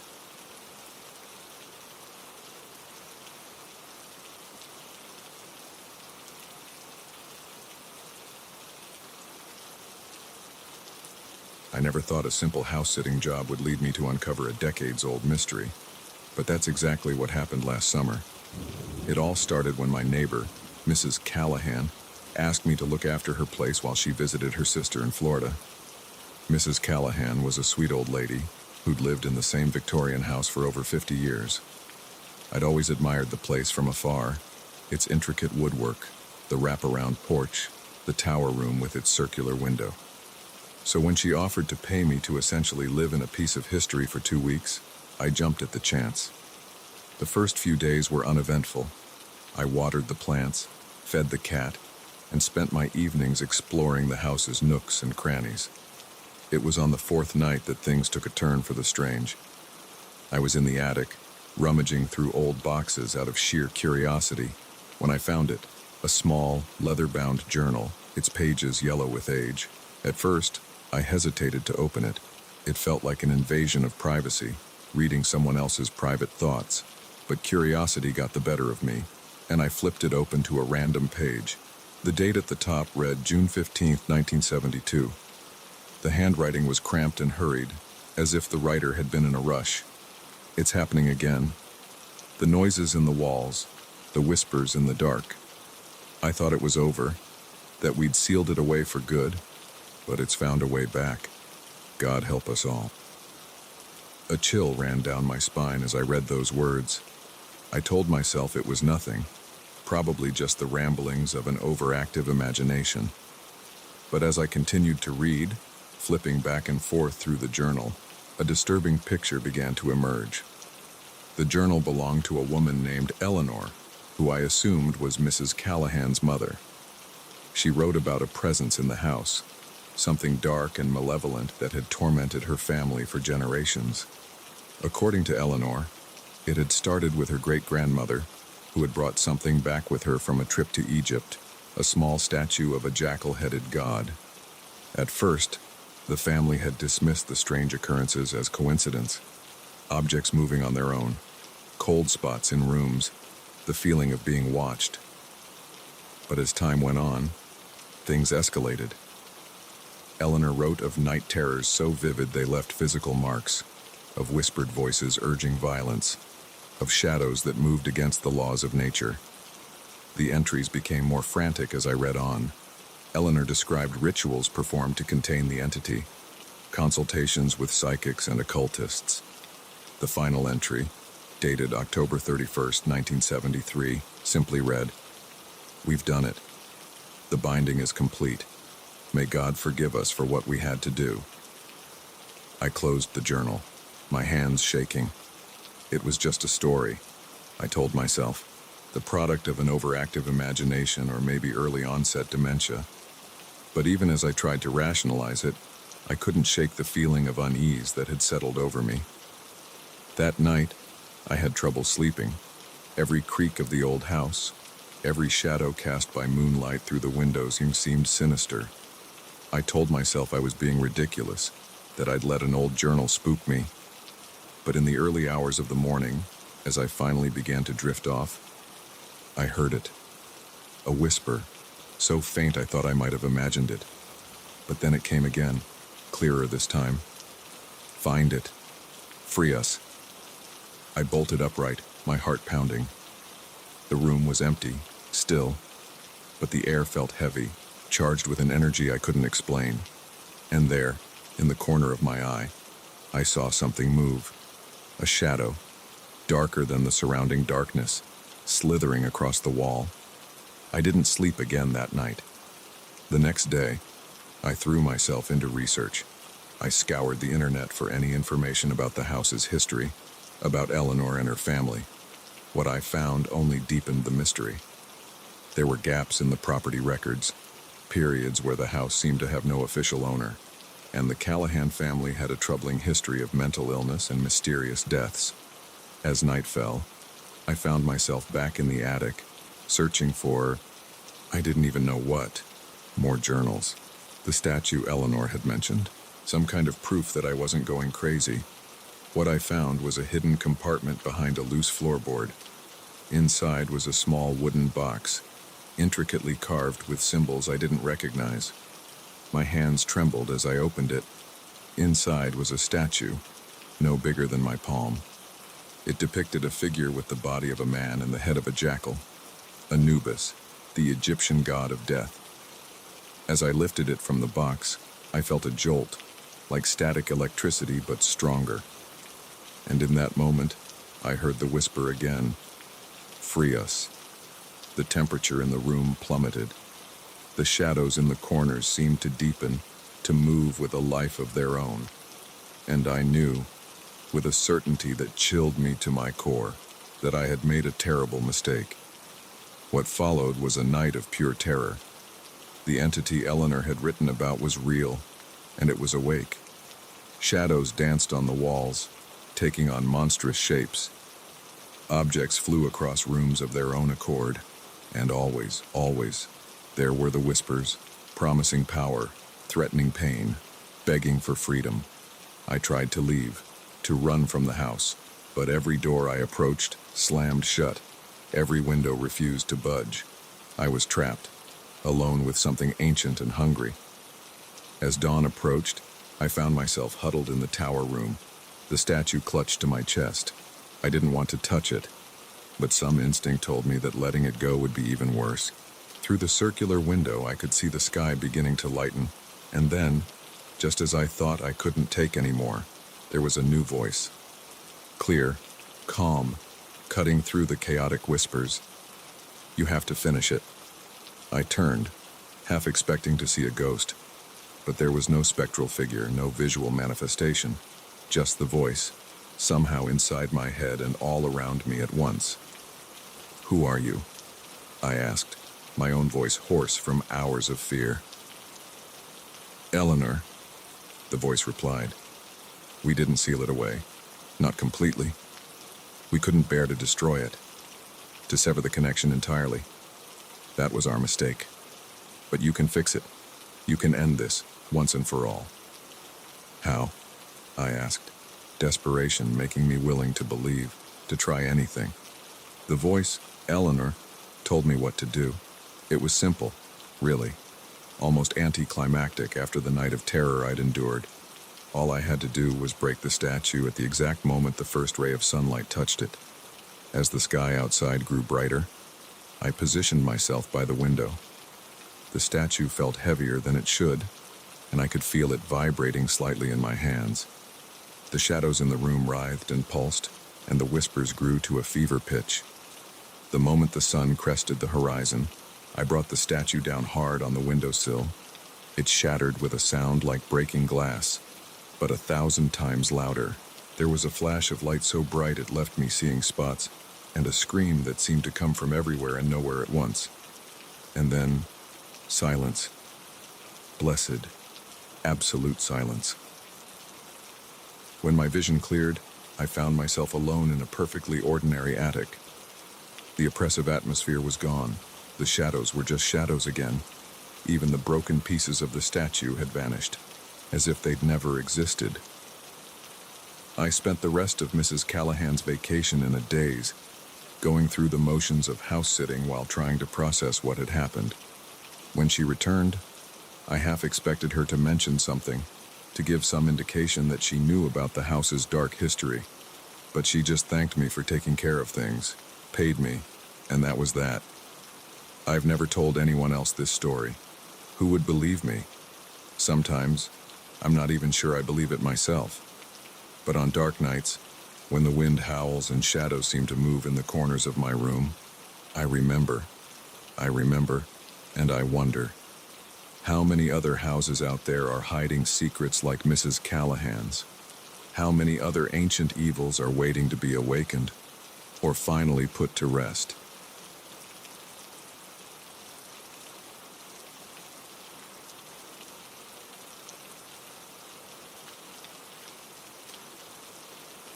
The first night on my new job as a security guard at Oakwood Office Park, I thought the flickering light in the far corner of the parking lot was just faulty wiring.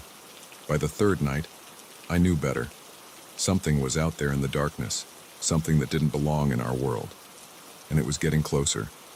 I'd taken the job out of desperation. Divorced, broke, and with a stack of overdue bills, the night shift position seemed like a godsend. The pay was decent, and the job description sounded easy enough.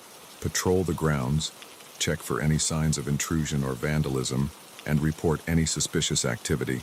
Simple, right? The first 2 nights were uneventful. I made my rounds, sipping lukewarm coffee and listening to podcasts to stay awake. The office park was a ghost town after hours, nothing but empty parking lots and dark windows reflecting the moonlight.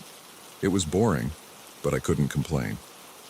Boring meant safe, and safe meant a steady paycheck. But on that third night, everything changed. It started with the light. I noticed it during my 2 a.m. round, a street lamp at the far end of the lot flickering erratically. I made a note to report it to maintenance in the morning and continued my patrol. But when I circled back an hour later, I noticed something odd. The light wasn't just flickering anymore, it seemed to be moving, swaying slightly as if buffeted by a strong wind. Except there was no wind. The night was dead calm. I approached cautiously, my hand on the pepper spray at my belt. As I got closer, I realized the movement wasn't coming from the light itself, but from something underneath it. A shape, indistinct in the darkness, writhing and pulsing like a mass of snakes. My breath caught in my throat. Every instinct screamed at me to run, but I forced myself to step closer, squinting to make out details in the unreliable light. That's when I saw the eyes, dozens of them, gleaming in the darkness, all fixed on me. I ran, sprinted back to the security office and slammed the door, my heart pounding so hard I thought it might burst from my chest. I reached for the phone, ready to call. Who? The police? What would I tell them? That I saw a monster in the parking lot. I spent the rest of the night huddled in the office, watching the monitors and jumping at every shadow. When dawn finally broke, I ventured out, half convinced I'd imagined the whole thing. But there, under the now steady light of the street lamp, was a large, dark stain on the asphalt. It looked like oil, but it moved slightly when I approached, pulling away from my feet as if alive. I reported the oil spill to my supervisor, careful not to mention anything about eyes or moving shadows. He promised to have someone check it out, but I could tell from his tone that it wasn't a priority. The next night, I came prepared. I'd spent the day researching, diving into forums about paranormal encounters and unexplained phenomena. Most of it seemed like nonsense, but a few things stuck out. Salt, apparently, was a deterrent against many supernatural entities. I felt ridiculous packing a container of Morton's in my bag, but it made me feel a little safer. The flickering light was back, more intense this time, and the shape beneath it had grown, spreading across the parking lot like a living oil slick. As I watched, frozen in horror, tendrils of darkness began to reach out, exploring the surrounding area with an unsettling intelligence. That's when I heard it, a sound so low it was more felt than heard, a vibration that seemed to come from everywhere and nowhere at once. It made my teeth ache and my vision blur, and carried with it a sense of ancient alien hunger. I ran again, but this time to my car. I grabbed the salt and a flashlight, then forced myself to approach the writhing mass. The vibration grew stronger, and I could feel something pulling at my mind, urging me to step into the darkness, to let it envelop me. With shaking hands, I opened the salt container and began to pour, creating a circle around myself. The effect was immediate and shocking. Where the salt touched the dark substance, it hissed and recoiled, leaving clean patches of asphalt behind. Emboldened, I began to walk forward, pouring salt as I went. The darkness retreated before me, the eyes blinking out one by one. The vibration in the air took on a different quality, no longer hungry but angry. I worked through the night, using up every bit of salt I had. By the time the sky began to lighten in the east, I had managed to push the entity, for lack of a better word, back to the far corner of the lot. It was contained, but not defeated. I could still see it pulsing there, waiting. Over the next few weeks, a pattern emerged. Each night, the entity would try to spread, and each night, I would push it back with salt. I started bringing larger quantities, buying it in bulk from a restaurant supply store. My car's trunk was filled with bags of the stuff. I tried to tell others, my supervisor, the day shift guards, even a few of the office workers who came in early, but no one believed me. They saw the salt, dismissed my talk of living shadows as some kind of prank or mental breakdown.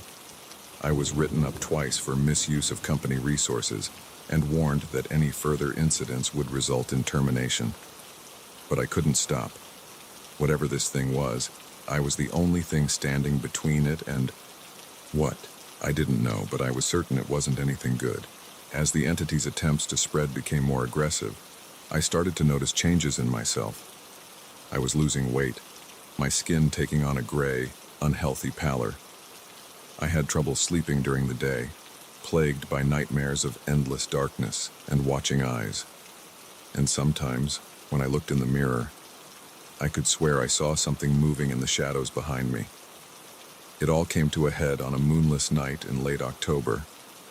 I arrived for my shift to find the parking lot in darkness, every light extinguished. And there, in the center of the vast empty space, was the entity.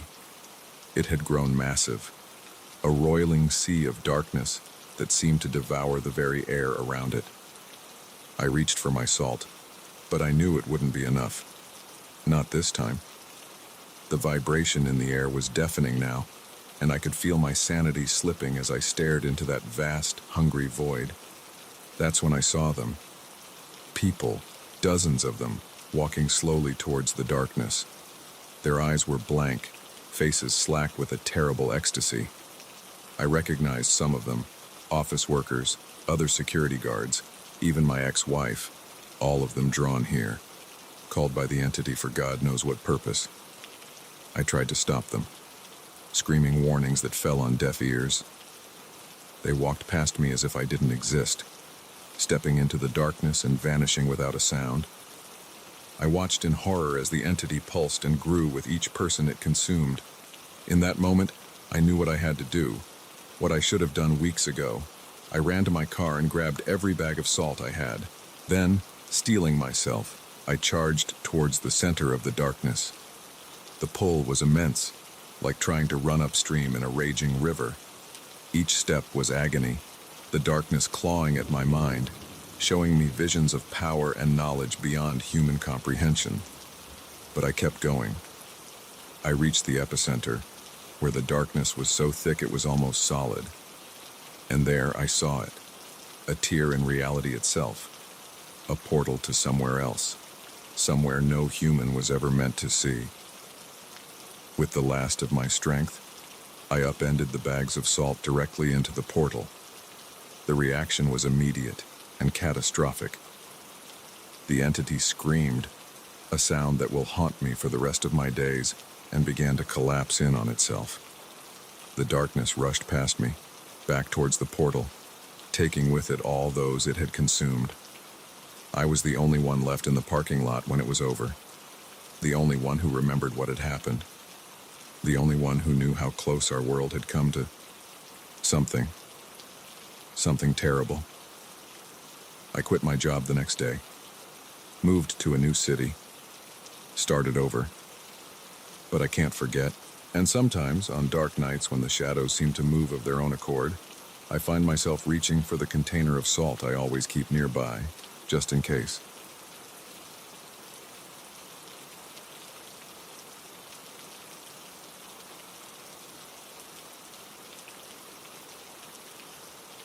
The old rotary phone in my grandmother's attic hadn't rung in decades.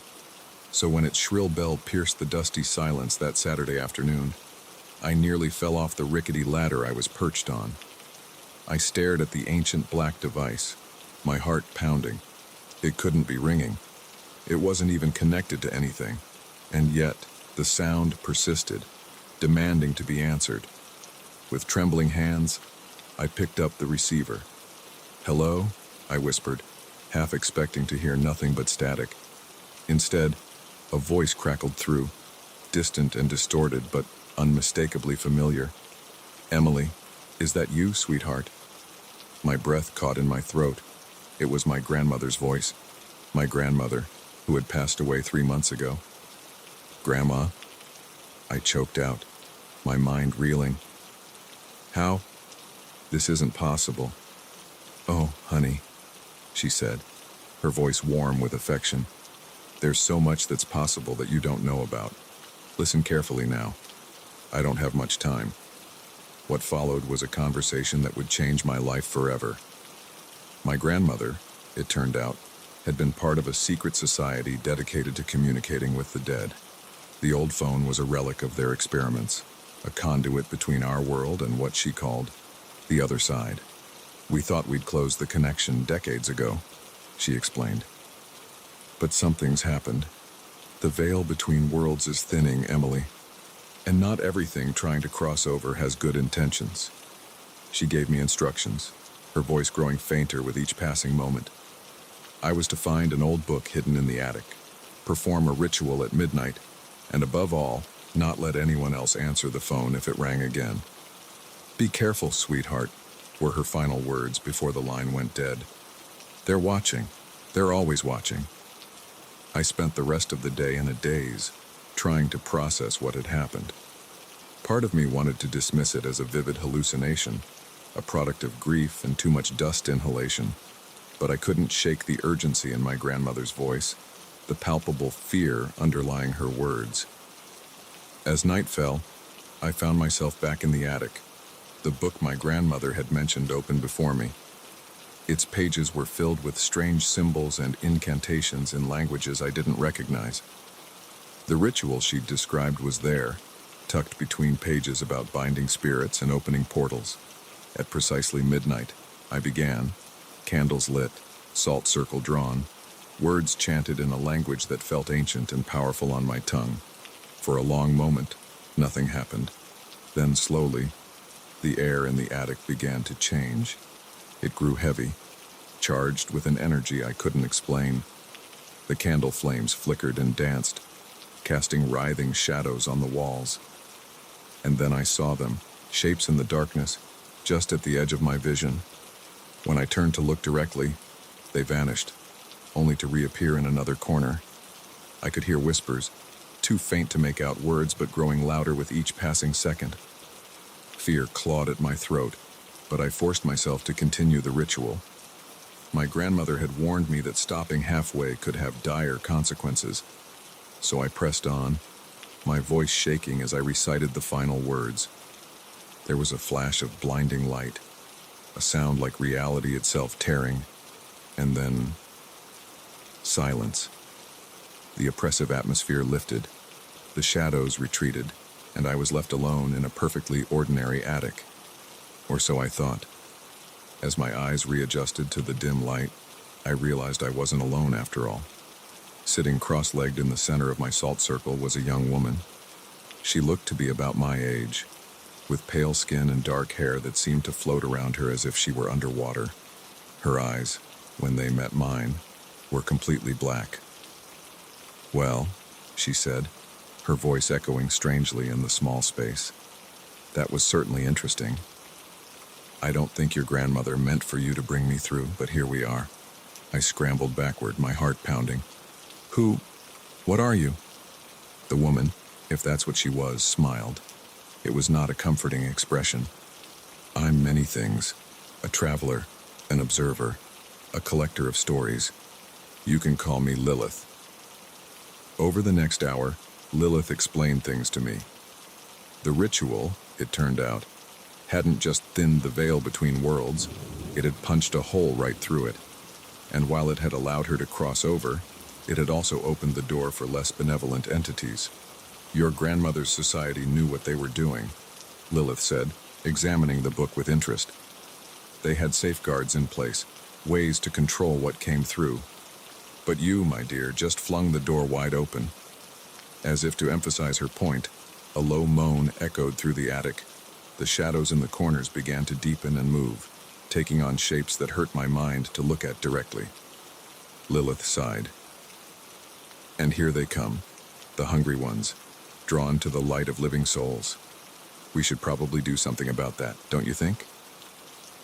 What followed was a crash course in interdimensional warfare.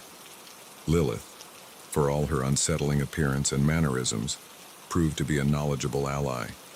She taught me words of power that could repel the shadow creatures, showed me how to create barriers they couldn't cross. We worked through the night, sealing off the attic and then moving through the rest of the house. I could feel the entities pressing against the barriers, testing for weaknesses. Their hunger was a palpable thing, a void that longed to be filled with the warmth of the living. As dawn approached, we made our final stand in the living room. The entities had grown bolder, more desperate. I could see them now, writhing masses of darkness with too many limbs and eyes that glowed with an unholy light. One last push, Lilith said, her voice tight with exertion. We seal the breach, send them back where they came from. The final incantation was the hardest. My throat was raw from hours of chanting, my mind reeling from the impossible things I'd seen. But as the first ray of sunlight crept through the window, I felt a surge of power. The words flowed from me, clear and strong, and I felt the fabric of reality shift. There was a sound like 1,000 screaming voices, a flash of light that left me seeing spots, and then silence. Blessed, ordinary silence. When my vision cleared, the shadow creatures were gone. So was Lilith. I was alone in my grandmother's living room, surrounded by overturned furniture and the acrid smell of smoke. In the days that followed, I tried to convince myself it had all been a dream. But the book remained, its pages now filled with notes in my own handwriting. And sometimes, late at night, I could swear I heard whispers from the attic, the faint ringing of a phone that shouldn't work. I've moved out of my grandmother's house now, but I keep the book with me, just in case. Because I know the truth now. The veil between worlds is thin, and there are things out there in the darkness, things that hunger for the light of the living. And sometimes, on quiet nights when the shadows seem to move of their own accord, I find myself reaching for the book, ready to defend our world once again, because someone has to stand guard against the darkness. Someone has to answer when that impossible phone rings again. I just hope that next time, I'll be ready.